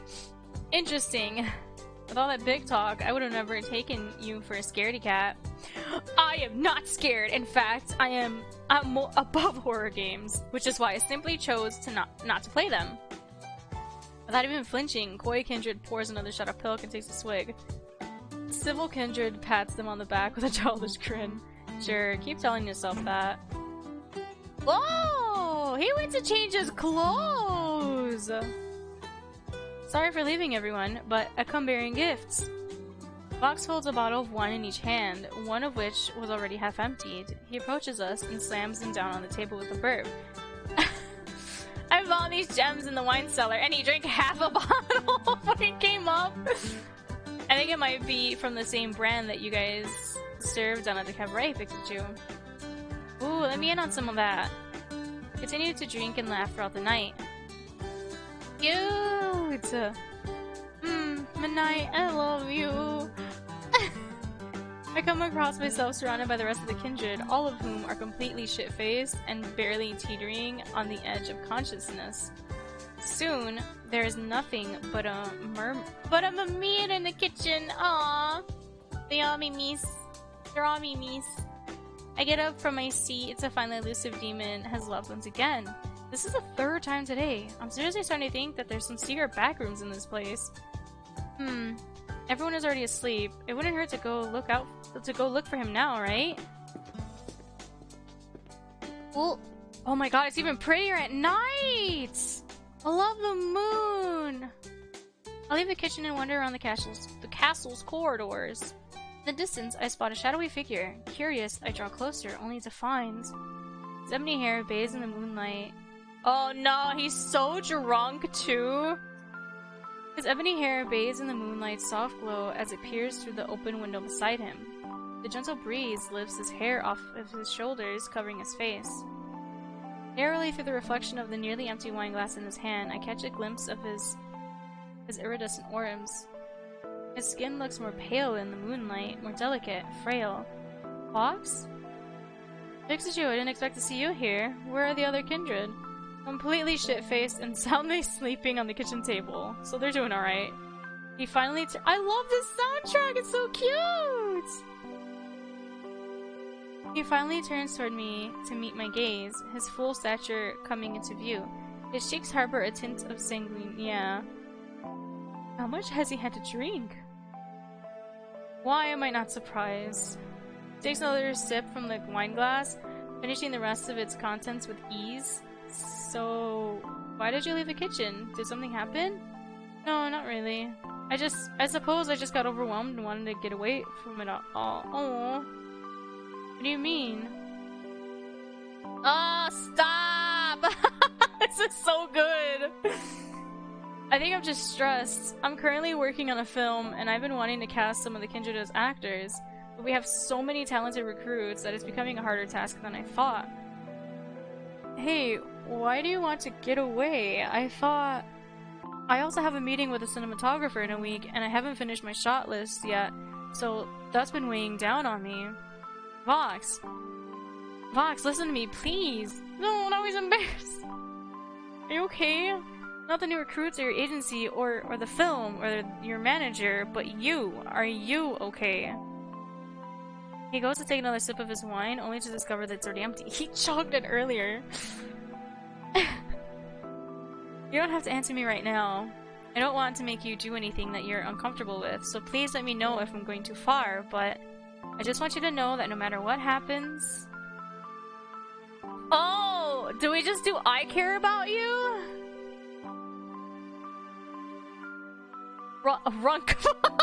Drunk Vox.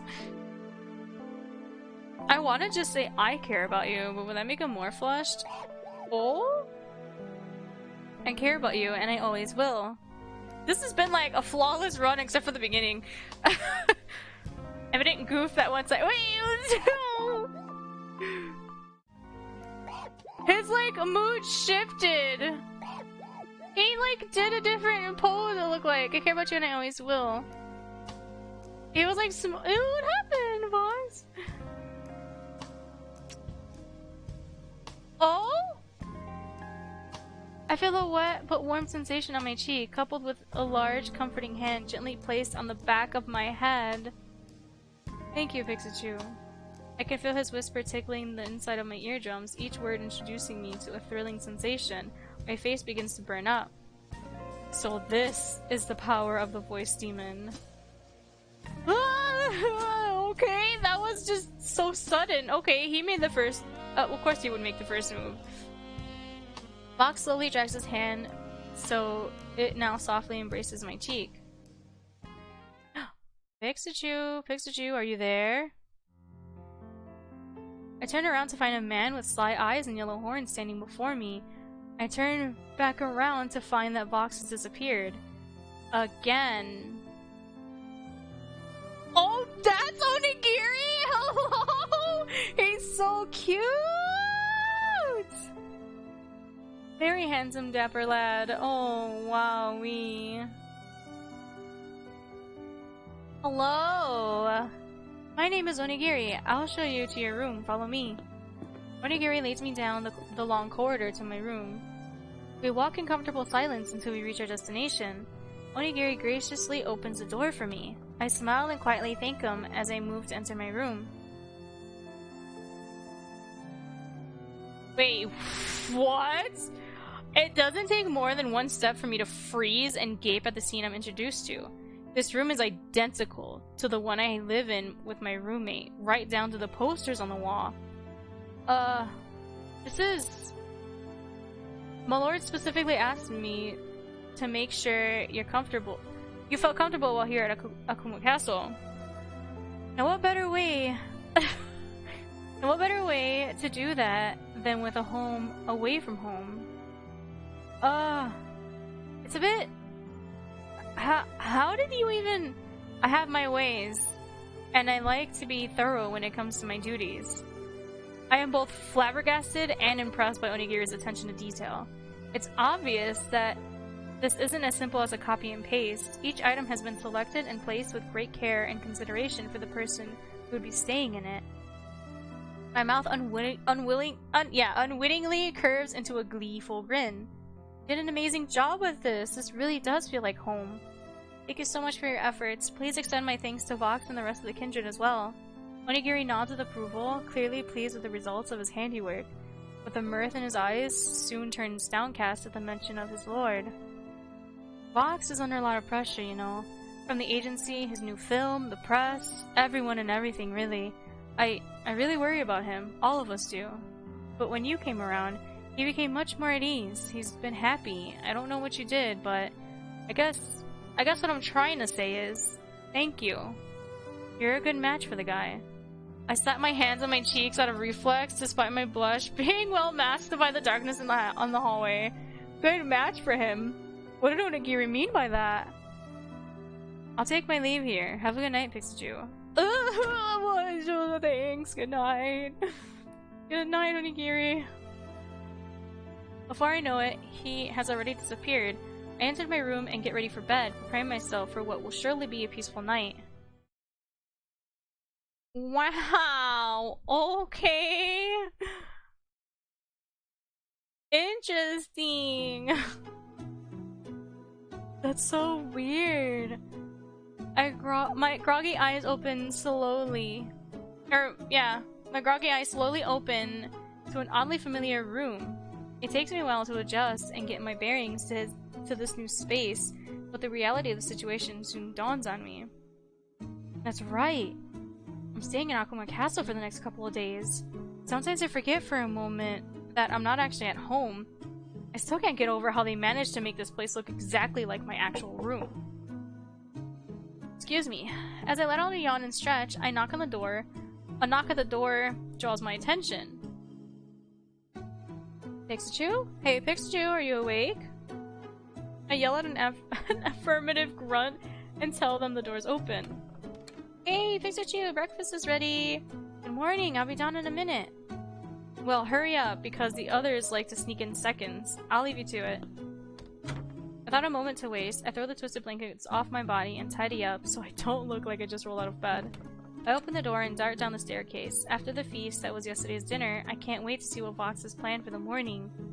In fact, this entire day is bound to be full of surprises. Wouldn't he have a hangover? Man drank so much too. I make a beeline for the kitchen to find a handful of Kinja crowding the kitchen doorway. What's everyone do? Shh. Ooh. It doesn't take me long to figure out what they were just ogling at. Vox is meticulously chopping at vegetables, bell peppers, potatoes, and mushrooms. Ah, sorry. Wow, he's really in the zone with that knife. That's our lord for ya. You can hear the chopping! That's so good! Come on, let's take our seats. Let's go take our seats. I follow the Kinja to a giant table with more chairs than I can count.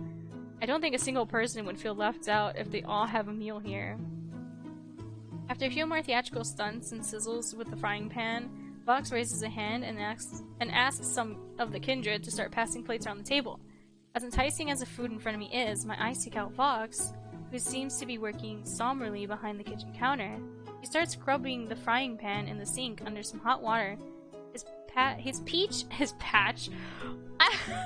My brain is mush today. His peach eyes focusing intently on the task at hand.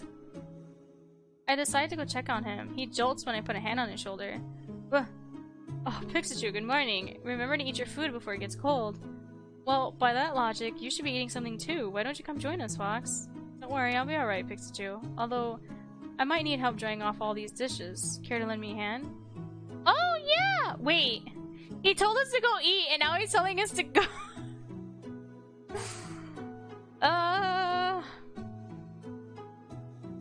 Help him. The sound. Well, the sooner he gets this done, the sooner he can eat with us. Grinning, I grab a dish towel and start drying the kitchenware. Our movements become... what? I can't read! Anonymous? Autonomous? As we seem to work in unison for a seemingly menial task. I can see the gratitude on the demon's face as they dry the last dish. Thank you, Pixachu. It's been hard. It's pretty hard to get me started on a task, so it means a lot that you're giving me the motivation I need to get it done. Ask me to beat Sukido, and I can do it in a heartbeat, though. Of course, Vox. Happy to help. It's only then I notice that Vox's eyes look forlorn. My mind races over the infinite possibilities of what could possibly be going through the demon's head. In a sudden moment of clarity, I managed to pull him aside by the kitchen doorway. Oh, hey, did something happen after last night? Usually you have a lot more to say. No, Pixachu, have you been keeping an eye on me? That's cute. He pats my head with a soft smile. Only then do I notice the bags that loom under his eyes. Did he sleep at all last night? No need to worry your pretty little head about it, do you understand? I'm still not convinced. What do I do?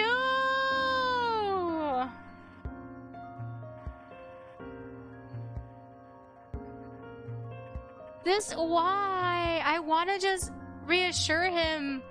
Comfort him? Maybe I'll reassure? I understand, but I'm not just gonna remind you that I'm here if you need me absolutely anytime. Oh, but I am just gonna remind you that I'm here if you need me absolutely anytime. If you mean a lot to me and I want to be there for you whenever I can. But I don't want to force you to do anything either, so if you change your mind and you do want to talk, I'm always here. His eyes attempt to meet mine, but they still seem to look past me. Something shifts in him, something that I can't quite place. A chill rolls down my spine as his eyes quickly widen. You have to excuse me, Pixachu, I just remembered something important I needed to do. He takes off past me without another word. One of the kindred walks up to me. Aww, I'm sorry, Pixachu. It's not your fault. He gets like this sometimes. When someone leaves, or when a new kindred comes to the agency, I'm fine, I guess. I just hope he's alright. He will be. One of the kindred runs from the dining room to meet us in the kitchen doorway. Hey Pixachu, do you know where Vox went? I'm still hungry. I'm not. He had an emergency meeting to attend to. He's meeting with the casting director for the new film he's working on. Lord has been quite busy these days. Alright, well I won't bug him then. The chill kindred skips back to the table with a civil kindred walking behind them. Huh? What was that about? With breakfast out of the way, the kindred and I clean up the kitchen and go our separate ways. I am now left to my own devices. I wonder if there's anything to do around here. Maybe there's a library or a theater or even an arcade? I can't believe you! I pick up in my... What happened? I took a turn. I pick up in pace in order to find the source of the shouting. Is there ever a moment of peace and quiet in the castle? Probably not! There's so many people living here! In the distance, I see an open door, sunlight softly peering out of it. Hey, it's not my fault you don't know... You don't know the stacking rule? There's no such thing as a stacking rule! Yes there is. If someone puts down a draw 2... Oh, they're playing Uno! If someone puts down a draw 2, the next player has to draw 2, they can stack it, and it keeps going until the next player runs out. Listen, I may be a cutthroat and ruthless Unis player, but I have some morals, unlike a certain someone over here who started making up a bunch of rules. Draw 20 cards or surrender your box Tenchi body pillow? What does that even mean? The card was blank. I can write anything I want in it. You really need to brush up on the rules of the game. I love that. Chill, Kindred. Oh my god, I will slap you. This is great. Guys, come on. It's just to get... You have Unis! Stay out of this! It's in that moment I realized it was time for me to leave. For now, I've seen everything. What is this meme after meme after meme reference? I love this. This is great. Wait, Bitchu, please stay. You're the only one here who hasn't lost their marbles yet. Yeah, I noticed. Hey, rude. Insane. Insane doesn't mean tone deaf, you jerk. What are you guys even playing? Bonus, but honestly, I want out. Isn't it a 4-player game? The online version is, but the physical card game can be between 2 to 10 players. Or if you're really crazy, you can combine decks so more people can play at any time. Oh, it's like Munchkin. I think Munchkin's like a 4 to 6 player game, but if you have like more Munchkin games, you can have a bunch of people to play because there's more class cards to choose and such. A really fun tabletop game. Hey, you guys fight over the house rules for a bit. I'll be back. The 2 remaining kindred stare daggers at each other. Pikachu, can I talk to you for a second? Sure. Oh, excuse me. They motioned for me to follow them as they walked down a path away from the fighting kindred. We wind up in a courtyard and stop in front of a grand cherry blossom tree, akin to the one that I saw when I was on a date with Vox. Oh, so now it was a date? Oh, I'm stretching.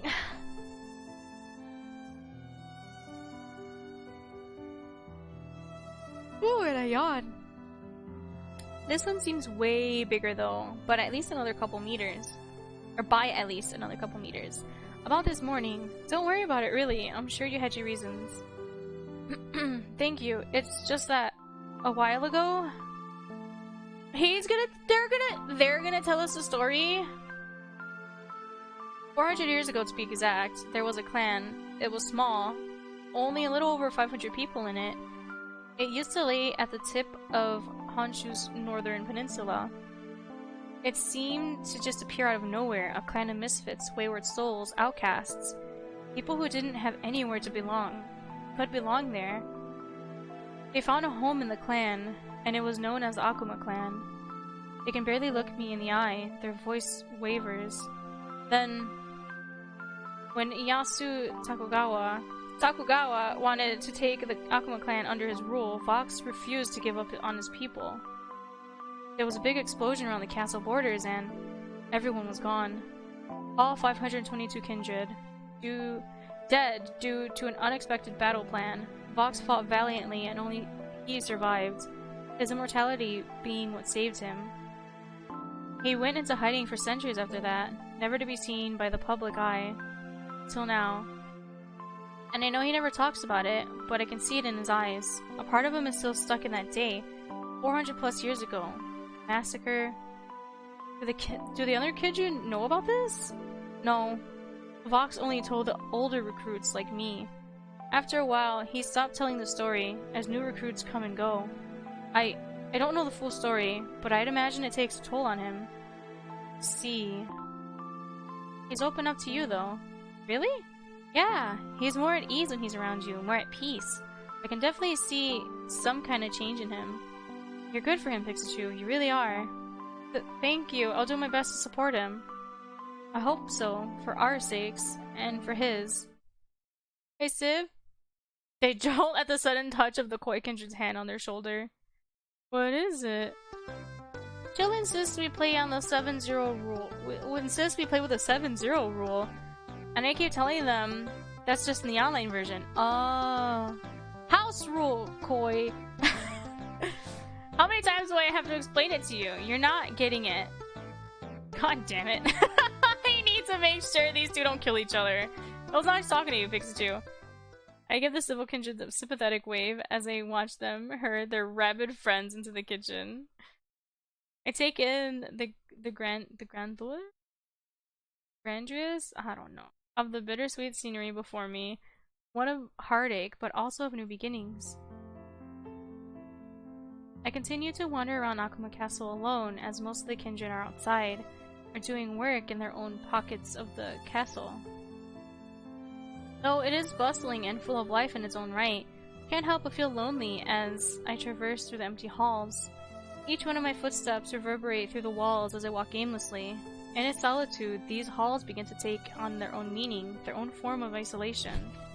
Well, as I turn the corner, something crashes into me full force, knocking me off my feet. Or rather, someone.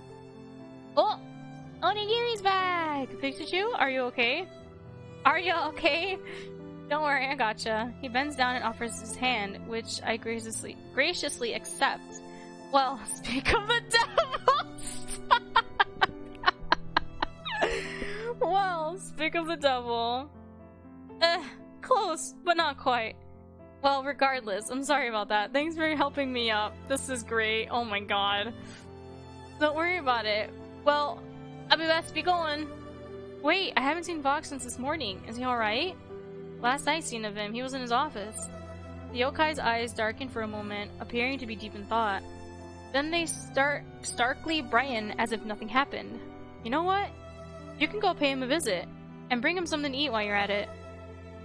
Oh? It's gonna be like Mista, we're gonna find him passed out at his desk, aren't we? If I'm not watching over him like a hawk, that demon will sit at his desk and work his fingers to the bone, till they turn to dust. Will do, thanks Onigiri. Pleasure's all mine, Pikachu. A man in uniform comes around the corner and whispers something in Onigiri's ear. His expression twists to that of discontent at whatever it was he had to say. I gotta go, Pikachu. I'll catch you later. What's happening? Everyone's like super stressed out, man. As I venture through the seemingly endless corridors, I notice a dim light peeking through a slit in the distance. I walk up to the door holding some snacks and water from the kitchen. Vox? Hello? I brought some snacks. No response. Still no response. I hesitate for a moment before checking the doorknob. It's unlocked. Oh, there's only one option. Vox, I'm gonna come in, okay? I open the door to the office only to find... Is he asleep? Vox is asleep at his desk. The lamp beside him is still running, but the rest of the room is cloaked in darkness. A twinge of guilt pinches in my heart. I could have woken him up. Carefully maneuvering around the room, around the randomly strewn items around the office, I tiptoe to his desk. Oh, his office is so nice! I can't tell what this is. Is it like a water bottle? And then a plushie? Oh, that's so cute! Oh my god. What is this? I don't know what this is from, but that's so funny. Oh my god! Oh, this is so cute. Oh, I love this. This room is so nice. However, he startles awake at the sound of me placing the bowl on the desk. What? Oh, Pikachu. Oh, I thought we were gonna get a CG of him sleeping at his desk. Oh. Vox looks down, avoiding eye contact. But I can see enough of his face to notice his obvious exasperation. just like that day at the bar. Have you not been getting enough rest? Vox sighs, but doesn't respond. Sorry, I don't mean to intrude. It's quite alright, thank you for your concern. Vox gives me an exasperated smile, then picks up his pen and continues to work on the giant stacks of papers, ranging from crude doodles to fully fleshed ideas of different shots. He frantically works back and forth from his shot list to the other miscellaneous pieces of paper, flying to different corners of his desk in tandem. I'm working on the storyboard for the climax of my new film, and it's important I get it done before the deadline. I just don't want to let the Kindred down. They've done so much for me, and this needs to be perfect. I can see the bags under Vox's eyes have grown darker. His writing hand is shaking as he holds his pen. Has he been overworking himself again? You don't need to worry about it being perfect, Vox. You work very hard for them, and they know it. I know it. And I know that every single one of them appreciates you being there for them, loving and supporting them in everything they do. But I also understand how important this is to you, too. So if you need any help, just let me know. I may not know a thing about filmmaking or storyboarding, but I've been told that I can draw a pretty mean stick figure. He chuckles, amused at my last statement. Thanks, I'll keep that in mind, darling. As tired as he is, how does Vox still find a way to flirt with me? His eyes begin to wander around the room in an attempt to quiet my fluttering heart. Wait, my eyes begin to wander. Okay. I'm like reading things, but it's not registering right now. I turn my attention towards a guitar, a shelf, a couch. Stop wandering. I mean, will we like annoy him doing this? What? Vox's office?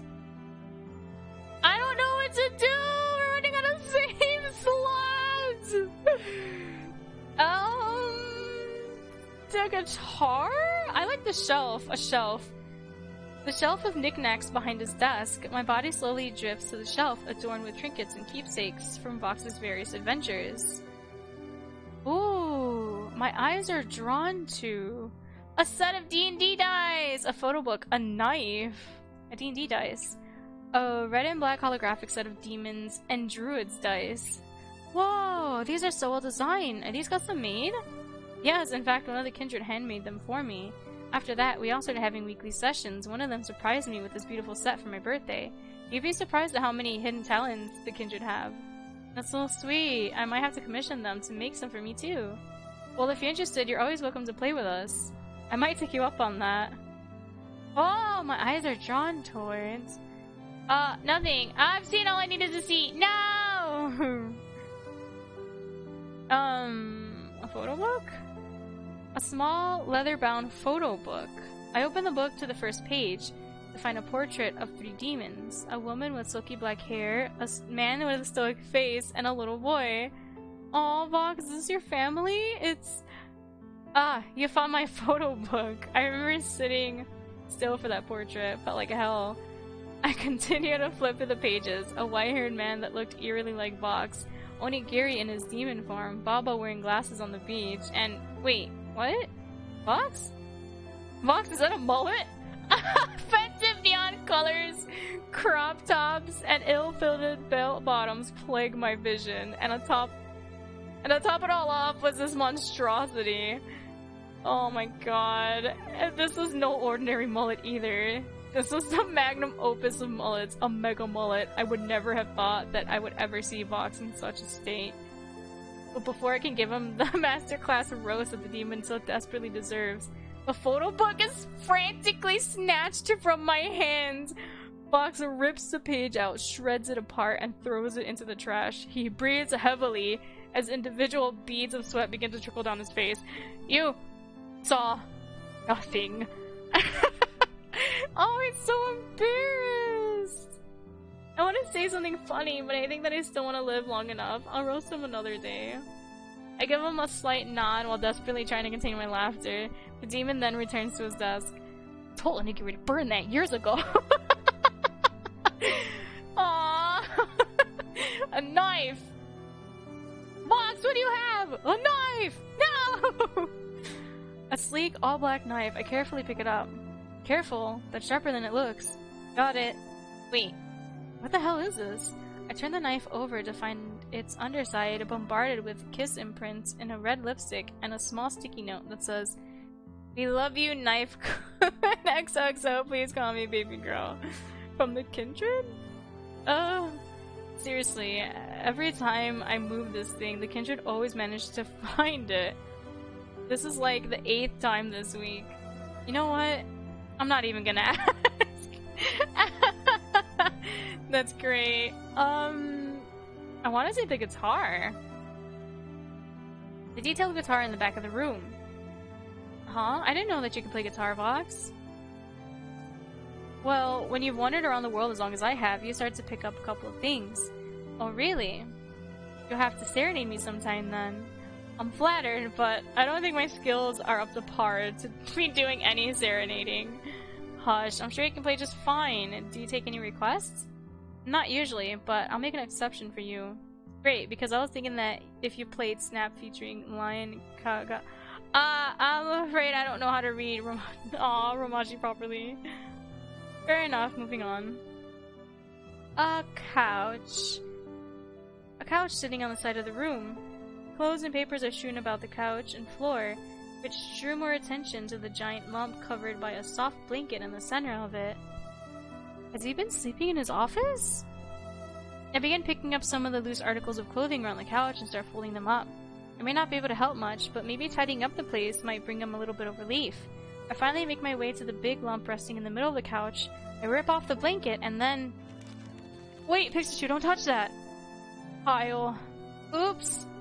Papers everywhere. Vox makes a sorry attempt to hold in his laughter as I look down at the mess I made in defeat. All that hard work only for it to be all gone in an instant. Vox stands up from his desk. Don't worry about it too much. My couch setup was a disaster waiting to happen anyways. Here, I'll help you clean it up. I have not looked around his room? I think I shouldn't have looked around his room. I feel so bad now that I looked around his room. I like ruined it. He's supposed to be working and I'm bothering him!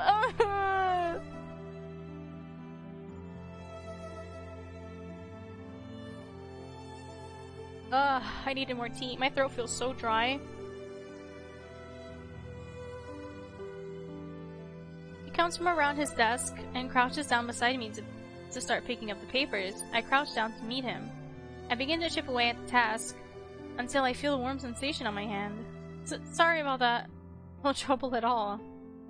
His laugh raises the hairs on the back of my neck, causing me to shiver. His large hand grazes mine while we pick up the remaining pieces off the ground. I tried to look somewhere, anywhere other than his direction for fear of spontaneously combusting out of embarrassment. My attention is then drawn to the piece of paper in my hand, tainted with lingering reminiscence of his touch. A crude doodle in the upper right corner of the paper catches my eye. I turn my attention towards... Yeah, I don't think we were supposed to be wondering! Nothing, I think I've seen all... Oh! Never mind, we got an achievement for that. I kind of want to go back and not do that, though. I feel like I shouldn't have done that. I feel like I shouldn't have done that because I, like, distracted him. Oh, man. I don't think we should have explored! Okay. I'm gonna continue as is, and then I'll go back, and then I'll choose to not explore to see what happens. When I'm done taking a look around, I turn my attention back to Vox's work. If it's not too much trouble... Oh, excuse me.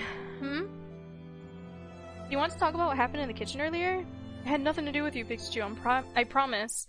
A slight tension I didn't know I had eases on my shoulders, but a large part of my worries remain. The music just stopped. I'm concerned. Well, what is it then? Can you close the door? I do as he asks, and then turn back towards him. No, he's so tired. Oh. There's a long pause as I wait for him to say something before attempting to break the silence. And then Jazz on the Clock album. This looks so funny. This is so cute. There's a long pause as I wait for him to say something before attempting to break the silence. Jeez. But won't the lamp get hot?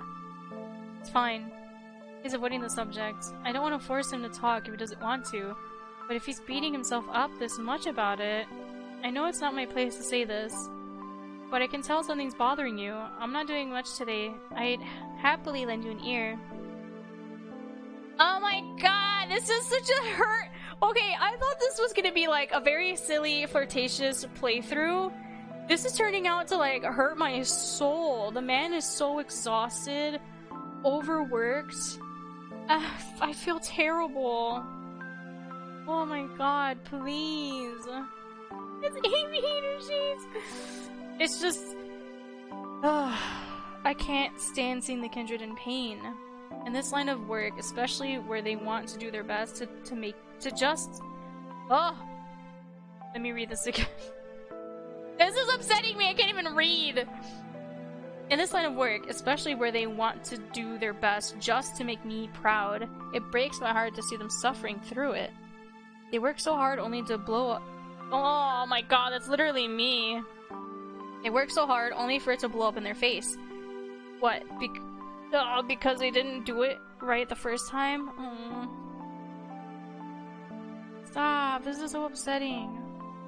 Those vultures, those critics are coming for them like it's a fucking thing to do.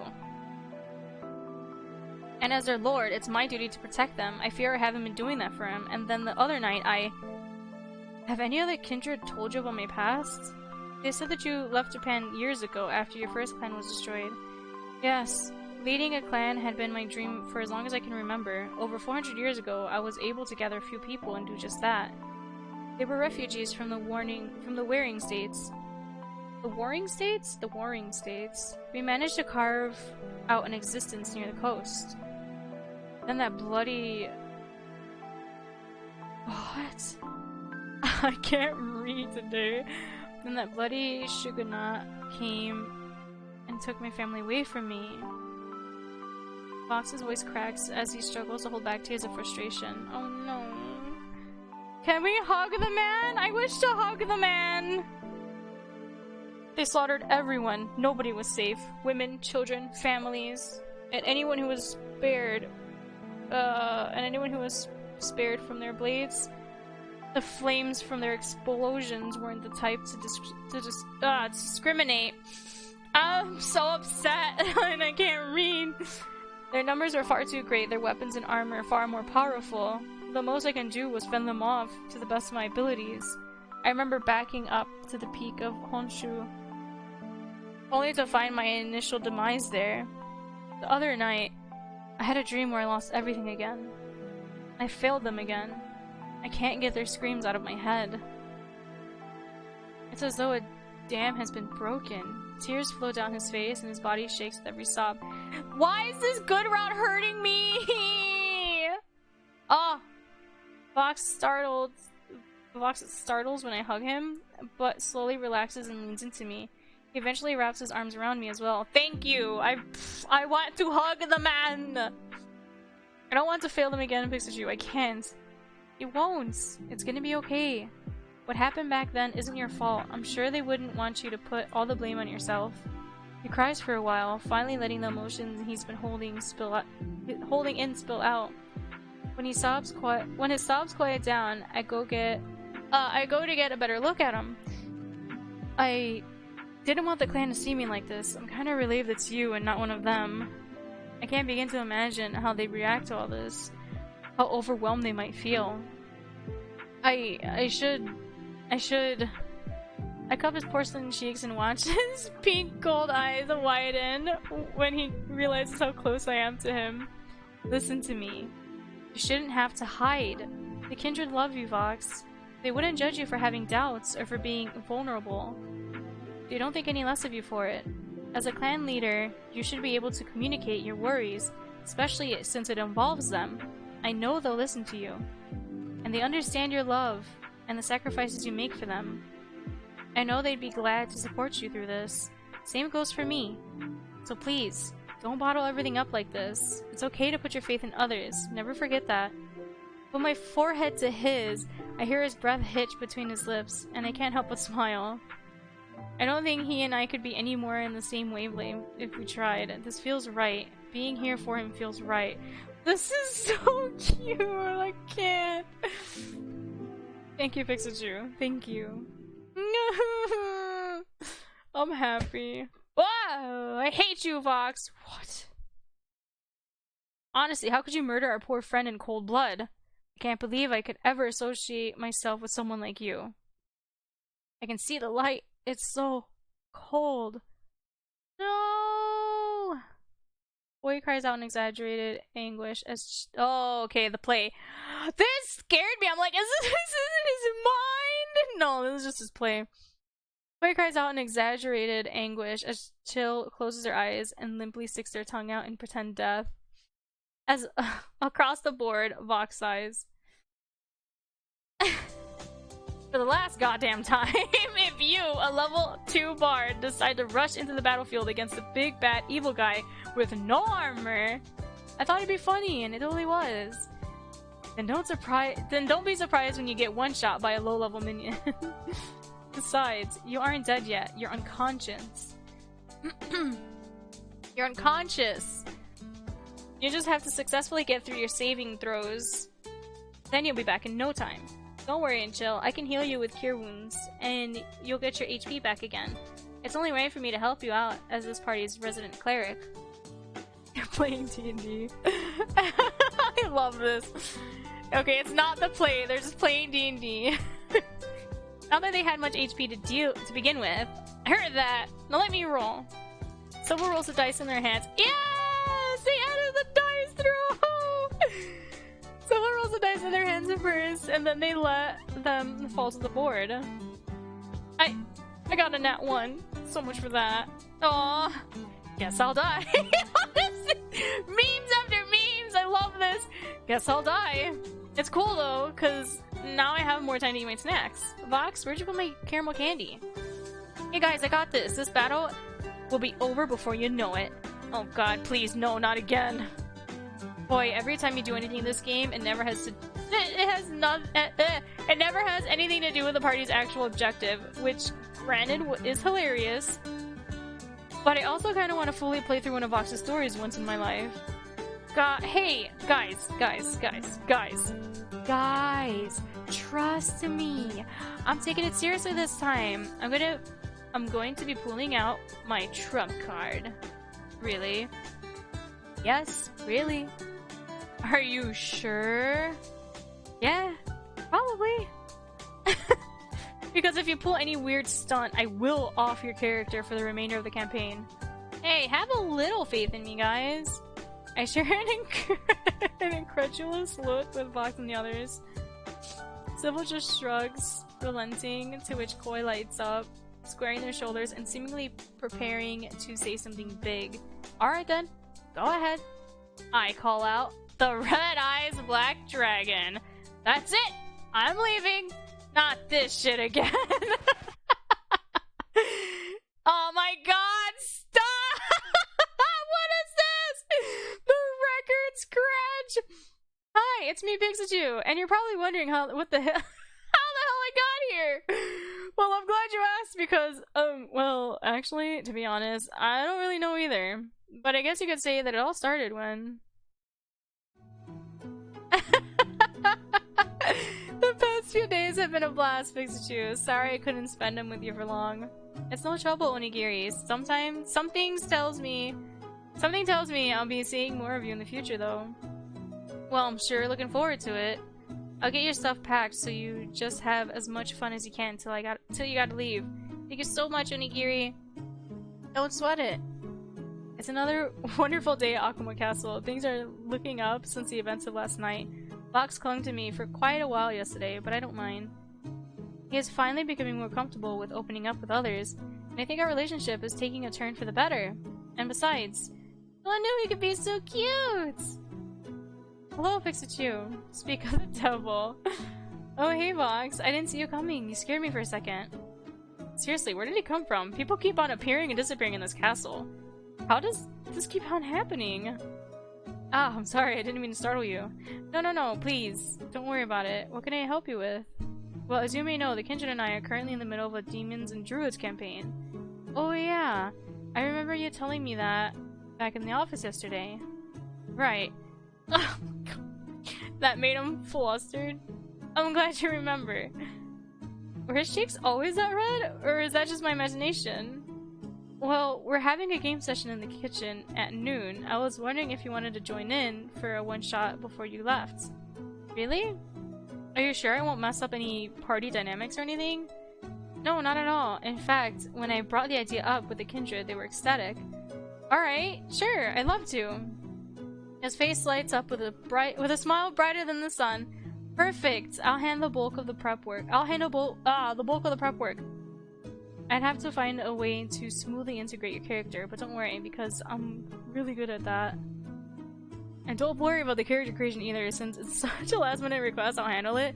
What class do you play? We already have 2 DPS and a healer, so you would probably want tank. Oh, and if you couldn't tell, tell a DM, which stands for no. And if you couldn't tell that I'm a DM, which stands for Dick Muncher. Wow, if you can read this small, kudos to you. How was your day so far? Mine has been ass. I woke up late and missed the train, but it's okay because I gotta work on this project. Everyone who worked on the game worked really hard, so make sure you play through all the endings and routes, okay? Also, Vox, if you're miraculously reading this while I have the opportunity to make this look like a D&D rant, I would like to say thanks for all you do. As a fellow neurodivergent film nerd that wants to break into the industry, it makes me happy seeing people finding their way and living their lives, you know? It gives me hope for the future. I'm also applying to film school and using this project in my portfolio, so make sure to give it a good rating, alright? And pray that I get in first and foremost.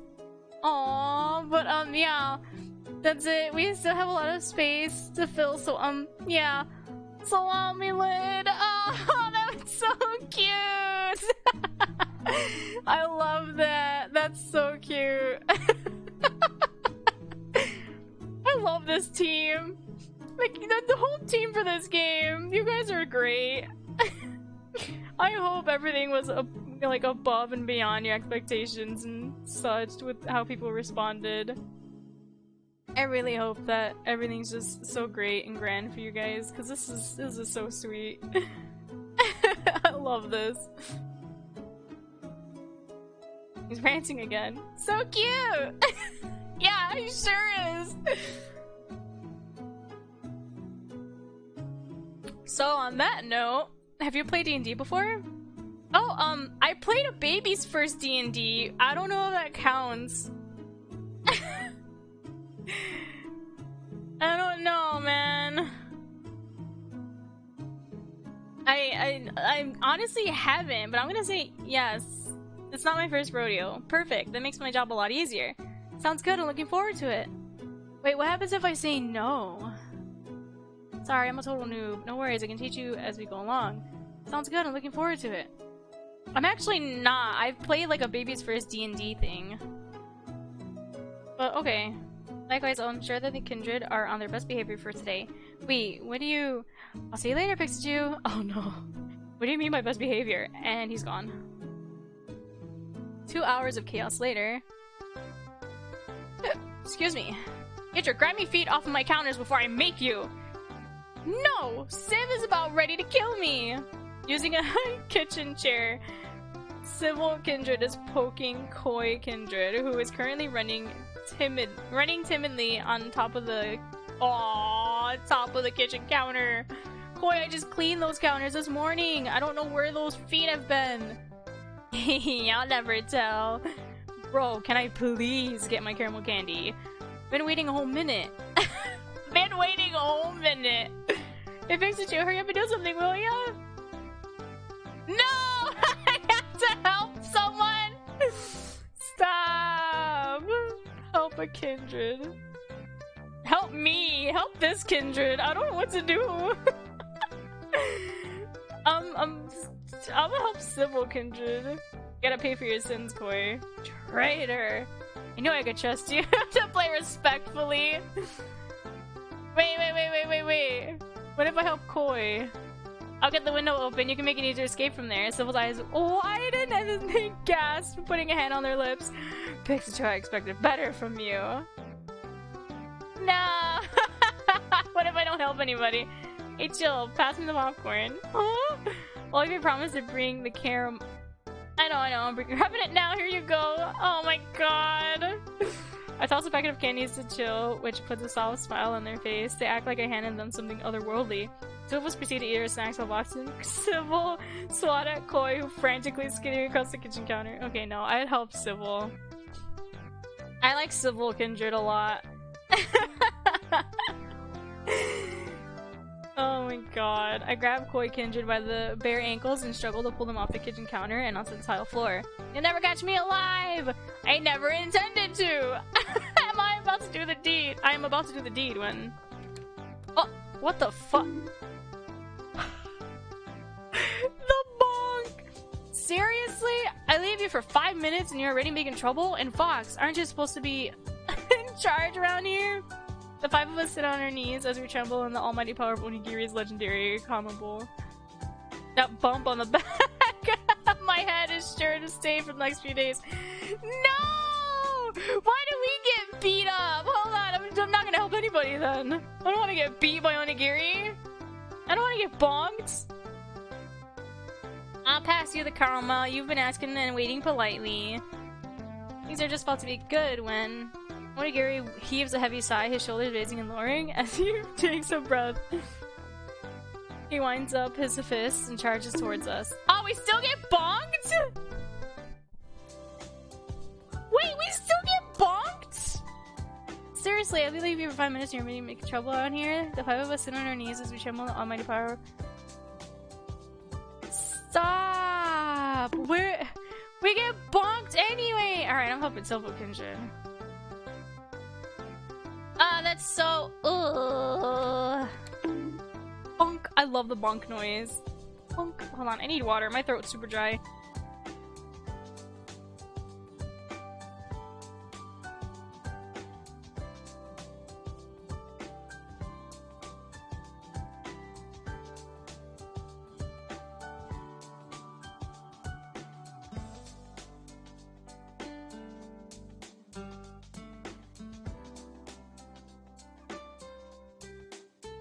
My throat feels so scratchy. I'm so, like, gonna die. I never had this trouble before. I feel like I'm getting sick. Okay, seriously, leave you for 5 minutes and you're already making trouble? And Vox, aren't you supposed to be in charge around here? 5 of us sit on our knees as we tremble in the almighty power. Yeah, we read this. Sorry! I'm really sorry, Onigiri. Yeah, we're super sorry. It better be your runts. Jeez, sometimes I feel like the maid around here. You sound like my mom. Shut up! You're right, Onigiri. I should take responsibility over this lot. That's my bad. Speaking of which, Pikachu, I think we should give these three some space so Onigiri can give them a sturdy talking to. Hey, don't leave me here! I'm gonna die! I'm too young to die! Boy Kindred gives Chill a quick elbow to the arm, an annoying glance. Clarity slowly forms on Chill's face. Ow! Oh! Oh my goodness, we bear the ultimate shame upon the Akuma name. The Akuma name. Aid us in repenting for our sins, almighty Onigiri. The Chill one speaks the truth. Forgive our actions. 'Twas not but a simple lapse in judgment. A lapse in judgment. You call running on the top of the kitchen counters and almost busting your head open a lapse in judgment? Verily. Lapse in brain cells, maybe. Sheesh. Vox stands up and suavely offers me his hand, blatantly ignoring whatever off-brand LARPing was going on behind him. May I? I turn to look at the three kindred and see the sheepish expressions on their faces. My eyes return to Vox's and a smile creeps onto my own face. Yeah, that sounds good. Lead the way, my lord. Oh, we called him my lord! I take his hand graciously and the two of us make our way out of the kitchen. When I turn my head around briefly, I see Civ giving me a thumbs up. In a whisper, they cry, Ganbakuma! Oh. Well, that was a close one. If we stayed in there for more than 1 second, Onigiri would have both of our heads on a platter. Tell me about it. At least you're a human, so Onigiri will go easy on you. Go easy on you. He's my right-hand man for a reason, after all. Can't begin to imagine what onigiri would be like if he didn't hold back. Both shudder at the thought. Also, I'm sorry about the whole D&D accident. I invited you to play a game, but we didn't really get to playing much of the actual game. Just a lot of yelling and screaming, and the kids are trying to murder one another. Are you kidding? That was the most fun I've had in ages. Besides, it wouldn't be an Akuma Castle event without at least a little bit of good old family-friendly carnage, right? Family-friendly carnage! Oops, I didn't mean to do that. That's something I thought I'd never say. But like I said, I had a lot of fun. I could tell that you all really love and care for each other, despite whatever weird shenanigans you get yourselves into. You've built a beautiful family for yourself, Fox. Well, what can I say? The children are all very beautiful in their own special way. I feel like someone as attractive as you should know what that's like. Me? Attractive? Has he looked in the mirror? Sheesh, he's way too smooth for his own good. But we shouldn't get too sentimental, right? We just escaped from the depths of the hell that is Onigiri's wrath, and I think that calls for celebration. What should we do now? Throw a parade in light of our triumphs? Or should we run away to a faraway cabin in the woods so that he doesn't find us? Or maybe... Actually, I have something else in mind that doesn't involve going off the grid. Oh, really? Do tell. Oh! We haven't had many chances to spend time together these past couple of days, so let me take you out. Just the two of us. Just the two of us? Just the two of us. So like, Oh, I thought someone's gonna say you and I. Oh my god. Yes, fix it too, like a date. A date? With the Vox Akuma? The tall, sexy, funny, haha, charming voice demon man, Vox Akuma? Fix it too, are you okay? Your face has gone red. If you're not feeling well, we can always go on a different day. Demon gently places his right hand on my forehead and cups my cheek with his left. Seriously, are you trying to kill me? Jesus, you're burning up. Whose fault is that, Mr. Akuma? You really need to think twice before making someone swoon. Oh, really? Well, if it's my fault, then I'd be happy to take responsibility. The last I checked, you were the one leaning into my hand. Touché. I need to drink water. My throat feels like it's collapsing.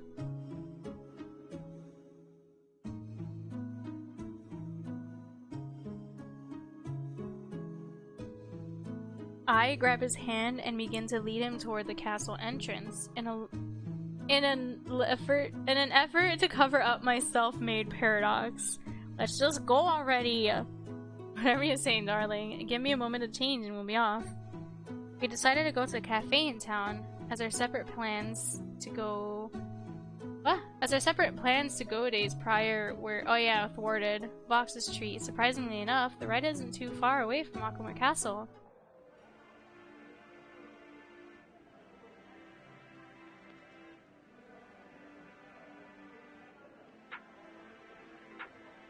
I like when the music changes. Every time I drink water, I feel like it's not helping anymore. When we finally arrive, we find that the line is a lot shorter than we were expecting. It's most likely because we're coming in a couple of hours past noon. Vox pulls the car door open for me, extends a hand, and I'm let out of his vehicle with ease. You'll find us a place to sit. I'll place the order. Sounds good. I'll grab us a table by the window. Town is as busy as can be outside, with passers-by even 30 seconds or so walking past the cafe, or entering to get a little something for themselves. It doesn't take that long for Vox to return to the table I selected. There you are. Should be done in a couple of minutes or so. So how have you been? All this time it feels like you've been the one asking me that. It's alright, Vox. I've been doing well. And I'm doing a lot better knowing that you're okay. Mr. Akuma, your order is ready. Right here, please. Coffee cups are placed before us. His is a I can't read. His is a cafe latte. While mine is a Blue Mountain blend with light cream and sugar. Well, you'll be heading home tonight. Oh, what are your plans afterward? You'll see more of me at the cabaret, that's for sure. Yes, of course. We've spent so much time in Akuma Castle together that I've almost forgotten about everything else. Seriously! I'm like, oh wait, yeah, I'm here for my job, right? And like, we met him, and we just been with him this whole time? That feels so strange. Oh, I'll never forget, especially that one time I found you pissed drunk and slumped over a table muttering who knows what. Ike on a bike, that's embarrassing. What? Ike on a bike! Holy crap, wait. The cat's toy, I just kicked it and it scared me. I was like, the cat's not in here though! Ike on a bike, that's embarrassing. What is that phrase? Looking back on it, it was kinda cute. It's not cute. I probably made a complete and utter fool of myself. It was cute! You reminded me of that one guy.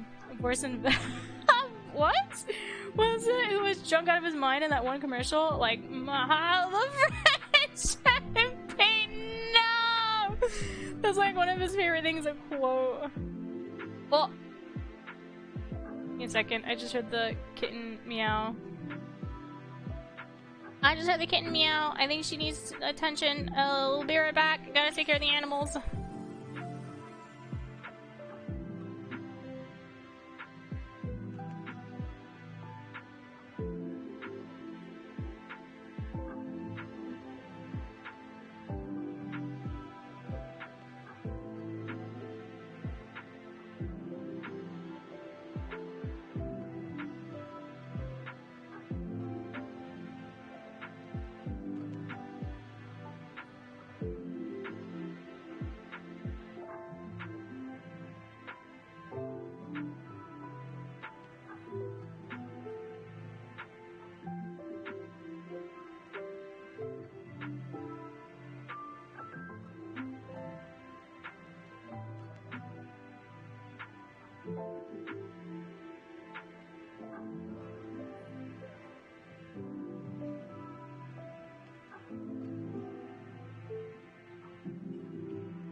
Alright, I'm back.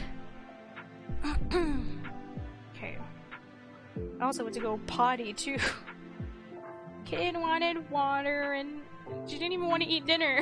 It's her dinner time. She didn't even want dinner yet. Alright. I feel so sleepies.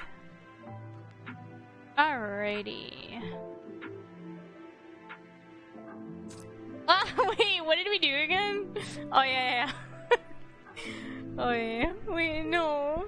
This is serious. This is a serious day conversation. Nothing to be laughing over. Why do you laugh? Wait, we made the joke. No, yeah, we did. It's okay. You can laugh. Laugh. He says as he's painfully, desperately, poorly attempts to hold in his laughter. I flash him a smug smile. I know exactly what you're doing. Don't do it. He does, in fact, know exactly what I'm doing. No. Fix it, you. Don't do it. Mahalo Champagne. Champagne? How do they read it? I don't remember. Yeah, it's got, I burst into Mimi cry while Vox bursts into uncontrollable laughter at it. The barista gives us an evil glare. Vox almost immediately stops laughing, and we give each other annoying glance. Yeah, Vox, you better keep your voice down. We're in a public space, you know? Or don't you know? Vox looks me dead in the eyes, half amused and half extremely conscious about his surroundings. More likely than not, he's in fear of actually getting kicked out of the coffee shop. We'll start acting high and mighty. As if he didn't start this whole thing to begin with. Whatever do you mean, Mr. Akuma? You know exactly what I mean. As good as you are, someone really needs to put you in your place. Maybe later. I give him a half response, partially paying attention to what he had to say and partially getting distracted by his porcelain skin. Oh my god, I want to boop the snoot! Can I boop the snoot? Pinch or boop? That sounds weird. I want to boop the snoot. Can I boop the snoot? No! It's not a good choice. I reach a hand over to place my index finger atop his nose. Boop the snoot. Why though? As it can. He takes Vox takes a sip of his coffee before tapping a finger on my nose as well.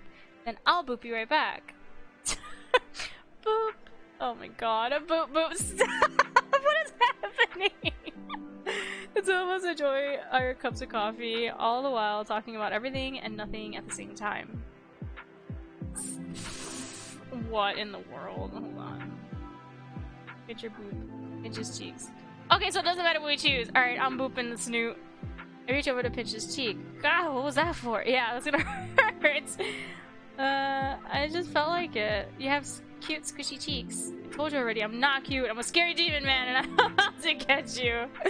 Vox attempts a drawn out, menacing roar to match his description of himself. Just Simba, it's baby Simba. But it doesn't, it still doesn't convince me. Ah, I see. A cute and scary demon man with squishy cheeks. The two of us enjoy. Here comes a coffee. We'll talk about nothing and yeah, no. I like the boop. We boop. Boop the snoot. Always boop snoot. That was very cute, booping the snoot. When the porcelain mugs are both emptied, we look at each other, stupid. We look at one another, stupid contentment on our faces. Well, would you care to head back over? Sure, I do enjoy spending time with you, though. This won't get in the way of you doing your work, right? No, I'm pretty good at setting stuff, and getting stuff done quickly when it's something I enjoy. I finished it up yesterday, so you have me all to yourself for the night. What kind of host would I be if I didn't tend to my guests on the day she's leaving my home? A cute but terrible host? Shut up before I make you. It sounds like an enticing offer. Oh, what did you say? Nothing. There goes the flirtatious banter, back at it again. After that clean, seamless, and definitely smooth siege in conversation, The two of us make our way back to his vehicle. But what we find in the parking lot is a bit unusual. Peeking from behind the car are two sets of horns with uniquely colored hair underneath. Guys, what are you doing here? We took Koi's motorcycle over here because they wanted to see how things were going. Hey! Why do you feel the need to out me like that? You're the one who was worried and I could never say no to you, so I offered to take you with me. I recognized his car, then it was your idea to wait here for them like a weirdo. I wanted to jump scare him. Guess that didn't work. The horns kinda give you away.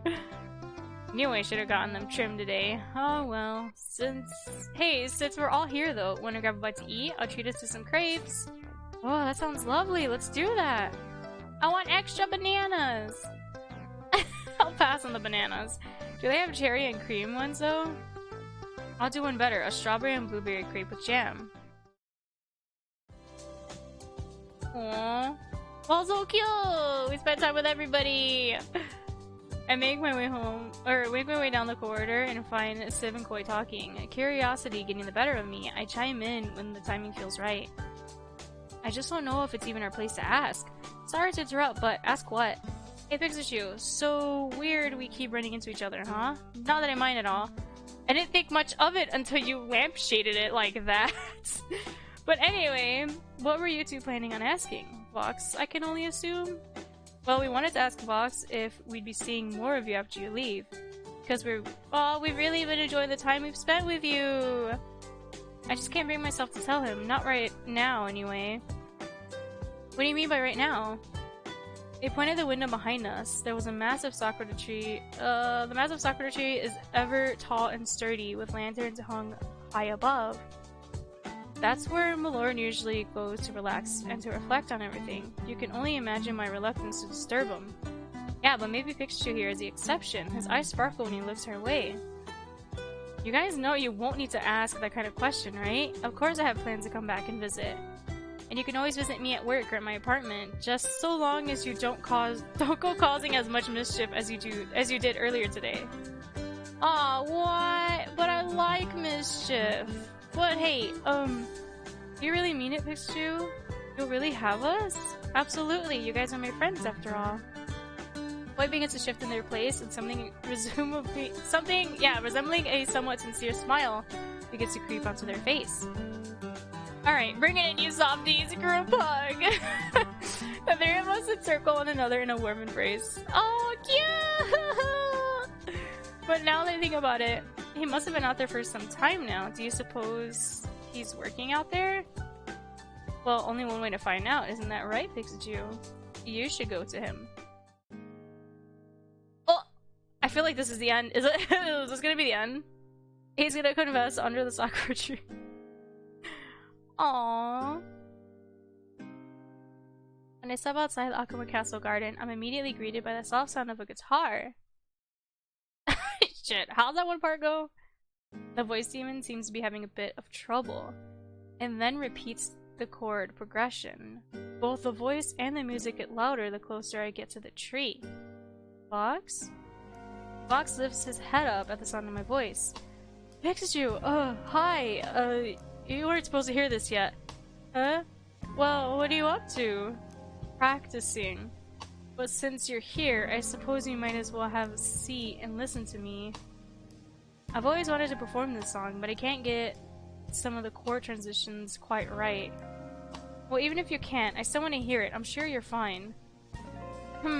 Well, here goes nothing. He goes on to sing a few songs for me, some happy, some sad, all but wonderful. His beautiful voice leaves me in a mystical trance, and anything he does miss fails to pull me out of it. I applaud each of the covers he does. I think that's about enough for today, though. Oh, bravo! That was beautiful, Vox. Oh, don't flatter me. If anything, I still have a long way to go. I should take the compliment. You're a lot more amazing than you realize, you know? Don't be so hard on yourself. Oh, the surprise blush paints Vox's cheeks, and a smile seamlessly forms on his lips. If you ever need a reminder of how incredible you are, you know who to call, alright? And if you still don't listen to me, then I'll bite you. Oh really? Such an enticing offer only makes me want to mess with you a little more. Shut up, you know what I mean? Oh, so pretty! Oh no! The night falls in the Akuma Castle, but the paper lanterns above us illuminate our faces and keep them out of total darkness. I can't help but smile at the way his eyes glisten, the way his face is illuminated in the flame's soft glow. Do you remember what I told you the other day about cherry blossoms? You said they were a symbol for new beginnings, didn't you? Yes, I did. You know, I think I'm starting to believe in the cherry blossoms again, and the message they deliver as each petal flutters on the ground. Oh? Before I met you, I never thought I could connect with anyone the way I connect with you. You were a sight to behold the moment I first laid eyes on you, sure, but I never thought in a million years that the two of us would be this close. Okay? It feels like my world has become more colorful ever since you set foot in the castle. I felt a weight lift on my chest begin to lift. I felt the weight on my chest begin to lift. I can't read. And while that burden is still there, it doesn't feel as heavy as it once did. Stop! This is gonna hurt me when I have to, like, do my villain arc next week. It just feels as though someone else is holding it with me now. He reaches over to part the hair from one side of my face. And there's room for improvement for me, I know there is. But knowing that I'm not going to be alone while doing it feels wonderful. And I have to thank you for that. Me? Yes, you. It's like you said, you're more amazing than you realize, you know? You help me to see that it's okay to open up to others and ask for help. That vulnerability doesn't equate to weakness. I don't think I could have done that without you, Pikachu. Though I regret not being able to be supportive of you as often as I should have been. Don't worry about that, Vox. I just wanted to help where you needed it. But right now, what I want is for you to just be here. Having you by my side at this moment is all I could ever ask for. Oh, thank you, Pikachu. I love his brushing spray. It's so cute. Oh my god! This is so nice! Oh, every time a CG gets revealed, it blows me away every time. Every time! For everybody! Every time! This is so cute! Oh my god. Did any of the kindred tell you to look up at the sky? At the night sky here at the castle? No, I don't think they did. No better time to do it. Stars shine so much brighter here because Akuma Castle is so remote from the main city. The smog and light pollution that invade the skies don't reach us here. So every night, you'll find a sparkly night sky to let your mind wander through. Oh! I rest my head on his shoulder, smiling unwavering. This is so cute. Smile unwavering, almost like fireflies. The stars flicker in and out of sight, as if they're speaking to one another. Wow, it's beautiful, right? This really is something special, Vox, just like you. No, I think out of everyone here. No, I think out of everyone here. Hey, what did I say about taking compliments? I might need to hear it a few more times before I can believe it myself. Oh, you're special to me, you're special to me, Don't wear it out there, Pikachu, otherwise I'll never believe you. Alright, fine. One more time. Alright, you big softie. You're special to me. Close your eyes for me. I feel a warm hand cup my cheek, a longing sensation that melts onto my skin. His hand slides down towards my ears, intertwine itself in my hair as he draws closer. It is quiet enough for me to hear the soft hitches of his breath, our racing heartbeats, or perhaps is it the whisperings of the night sky? Though I cannot see him, I lean in closer. Okay! Okay, so Vox is the one that we kiss on the lips. Our lips take their time to connect, but when they do, it feels like the most natural thing to do. It's as though our lips were meant to connect so smoothly, so affectionately. It's a feeling I never knew I wanted so badly. I didn't want it to ever go away. The demon leans his forehead against mine. I only have eyes for you. Aww. Oh my god, yes, it goes back to this! Cool. I open my eyes and place my head back on Vox's shoulder in an attempt to cover my flushed face. My hand glides across Vox's thigh and finds its way to his as we interlock his fingers. And I you. Aww. Wow! Wait, this is really cute! What the heck? I love their outfits! I haven't seen these before for them. Aww. That's really cute. Freaking Mrs. is still my favorite out of all of them, but I love Shoe Sweater. Jesus! These sprites are so well done. So that's one Black Rock Star, a bottle of Hatcher's Gaze, a neon bottle of vodka Ryder, a Budweiser uncracked, and a glass of sparkling water. Anything else I can get you, gentlemen? I think we're all good here, Pixachu. Thank you again for serving us tonight. The pleasure's all mine. No, Pixachu, it's cool that you're doing this for us, but maybe you should take a break too. I see the 5 men sharing the booth. Shu and Vox on both ends, Nissa beside Vox, and Ike beside Shu. Luca sits in the middle chugging his drink of choice. I take the time to notice just how similar they look to a rainbow. I gotta get back to work though. These customers can't feed themselves. Oh my god! Pixachu, come on, please! You can sit on my lap if you want. But that won't be necessary. I'll just sit next to you. Oh my god, that's my sweet thing. The conversations continue to go on for a while. All I'm saying is that honey, by its definition, is not vegan.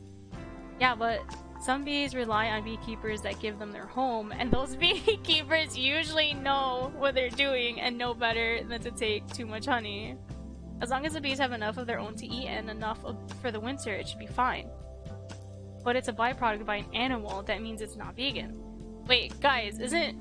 And I suppose you'd rather sheep have their wool overgrown and heavy for them? That wool needs to go somewhere. We benefit from each other, you know? Guys, Mista wanted to...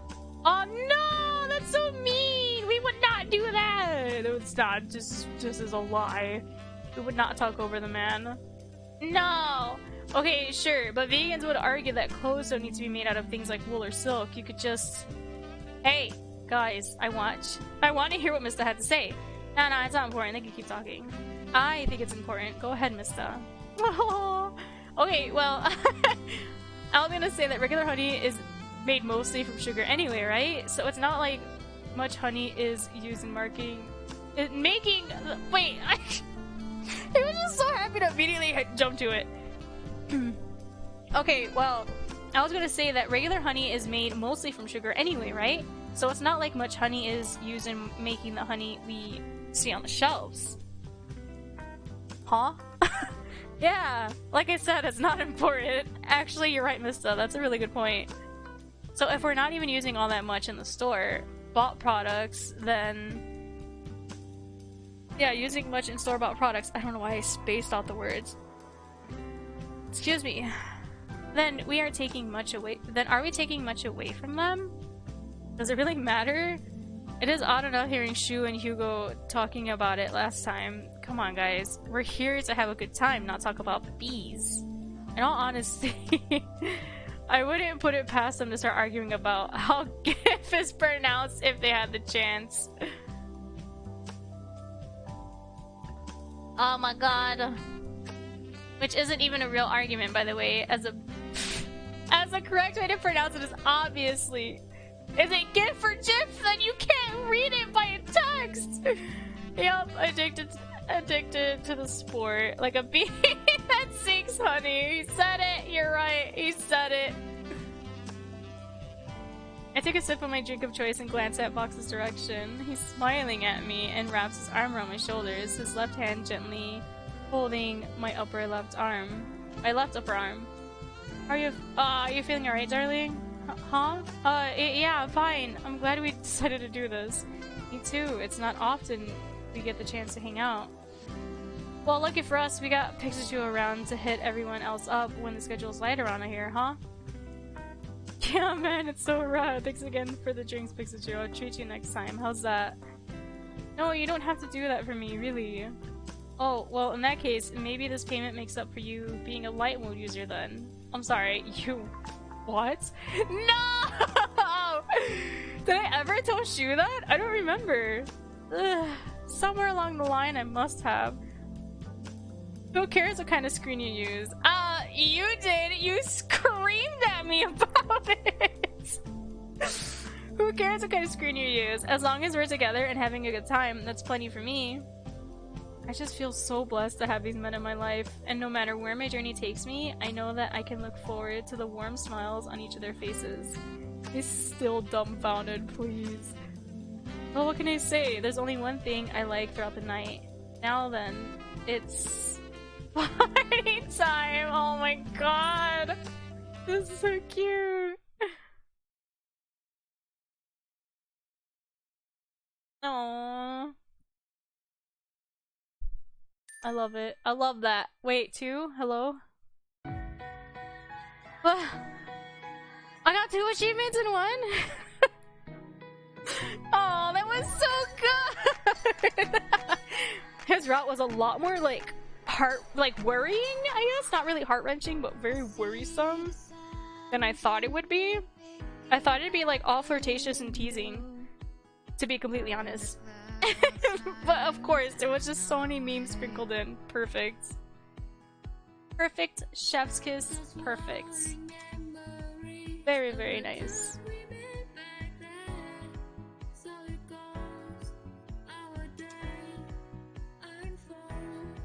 I love this. This is really, really good.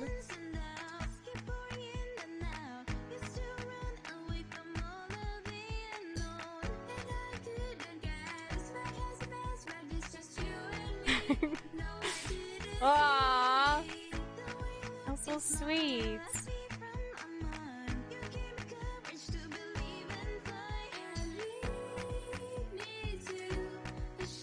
I don't remember if there was something else I was supposed to check out from his playthrough.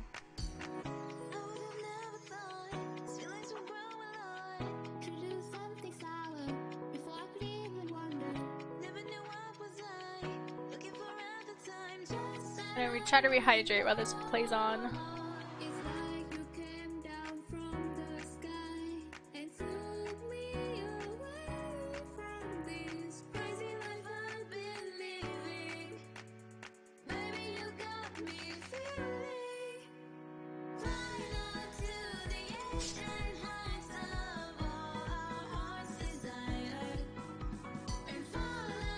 So good!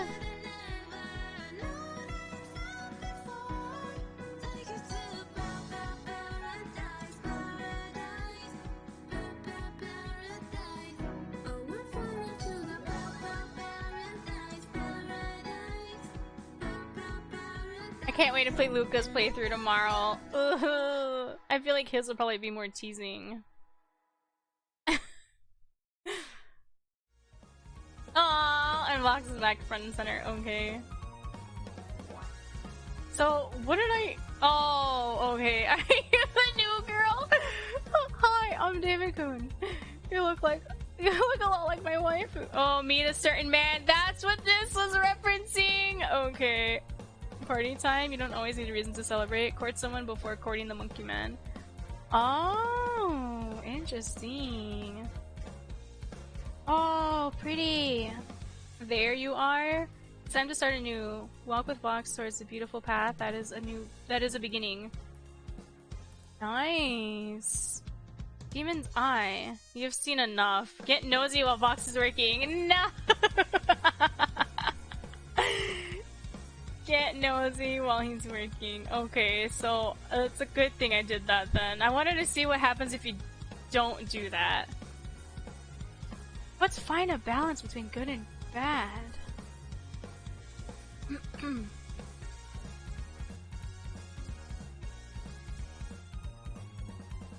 Man, There's some of these achievements that are still so confusing to me. I don't like this! Ugh.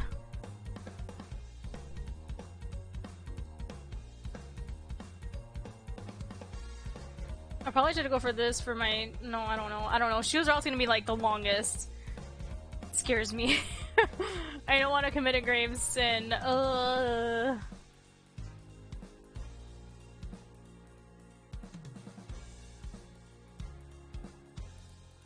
Interesting.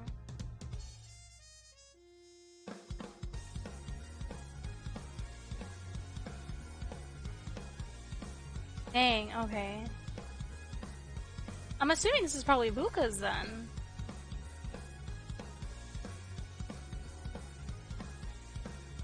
I'm trying his best for you, cause like, I don't know.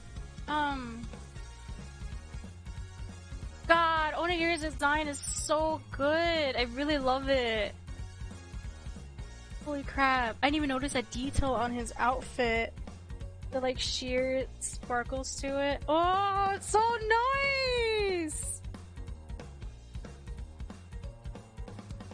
God, this is so good. The artist is such an amazing. Oh my god! I love it. That was great. Oh crap, I'm missing one. I'm assuming the ones is always gonna be like from the bad route. Yeah, it has to be. Oh my god, I knew it. That'd be two because he opens a smile. Aww, this worried me so much getting this. Oh, my heart aches. Oh my god. Missing one. So is that from like, I don't know. It's so hard to tell. The castle was done so beautifully too. I'm confused at why Mista's is here. Okay, so I'm only missing one from here. Interesting. Baba! Yes!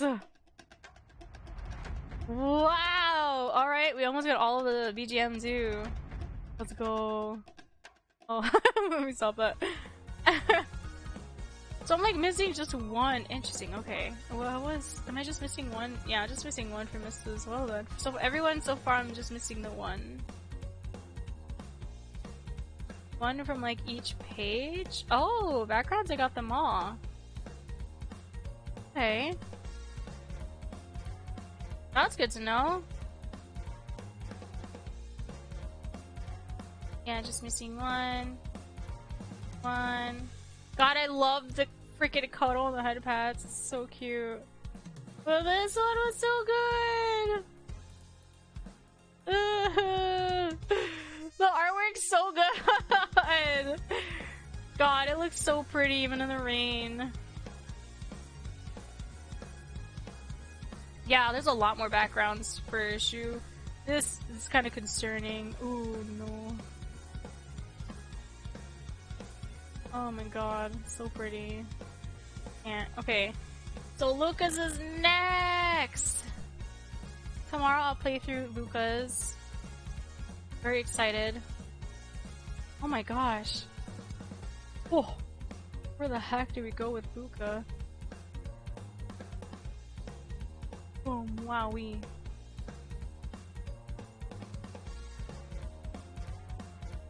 Ah! Wait, was there anything that I was going to go back for with Vox? I don't think it matters if we say yes or no for that. Because it doesn't matter for helping them. And this is just like, I guess, personal preference too.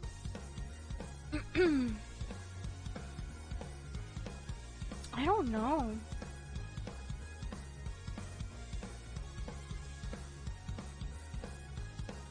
Wait, what do we do with this one again? Oh yeah, okay. Never mind. I remember that. Okay, I don't think that... I don't know, man! I don't think I need to go back for anything to see what'll happen if we branch out.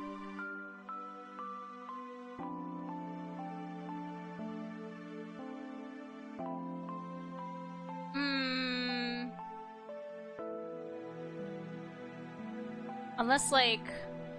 Dang, yeah, I'm not gonna have enough space for Ike's playthrough. I'm gonna have to, like, save over others and such.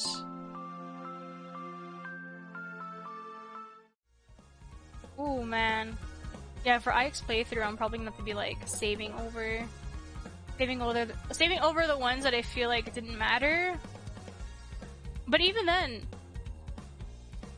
I'm gonna eventually have to, I think I need to wipe the save files regardless, like when I'm done getting Good Route for everybody, because then I'll be able to do the my villain arc I'm very afraid of.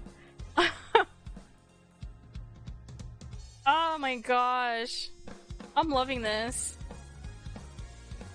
Loving this so much. Everything, I'm going in expecting like fun, and I'm getting it tenfold. I've never like laughed so hard and smiled so much playing a freaking game before. I love this. It's so great. This one and freaking Magical Warrior Diamond Heart always get me. Always. Okay. Oh, stretching, but that is it for me. We got Vox's good end to the route. I knew I was gonna get this. Okay, that made sense too. Because yeah, I courted Mista first and then Shu, and then I went for Vox, so yeah. I was gonna get this regardless. That's what I decided to do. Alright, so next is Luca. Tomorrow I'll play through Luca's good story route. At 3 PM Central, like usual. And then Thursday, I'll play through Ike's route, Ike's good route. I can't wait to play their routes as well. Each one is like really well done. Oh my god, I swear. I feel like Ike's gonna go like Shu's route where it's just silliness. But Luke, I don't know. We'll see. I'm like excited. I want it to be tomorrow now so I could play more. I wish I could just play more, but it's 6:34. I normally end stream at 7. Yesterday we went on a little bit more because I really wanted to see how we could have gotten because we got a good route choosing waking up Shu and letting him sleep. So I guess that doesn't really matter there, which is interesting. Yeah, it's really cool to see. I love multiple choice stuff. It's so fun diving back in and figuring out what happens if you chose the other options. That's always so fun. Thank you so much for hanging out with me. I really, really appreciate it. If you'd like to follow me on my social media so you can know the next time I stream, my schedule is always pinned on my Twitter. And then I have a channel in the Discord where I always have my schedules posted, as well as on Twitch, where I always have the schedule tab with my schedule, as well as in my About Me if you're on desktop to see the extension I have for my schedules as well. But thank you so much for hanging out with me. I really, really appreciate it. I hope you guys enjoyed too. Take care, and I hope to see you tomorrow. Bye-bye!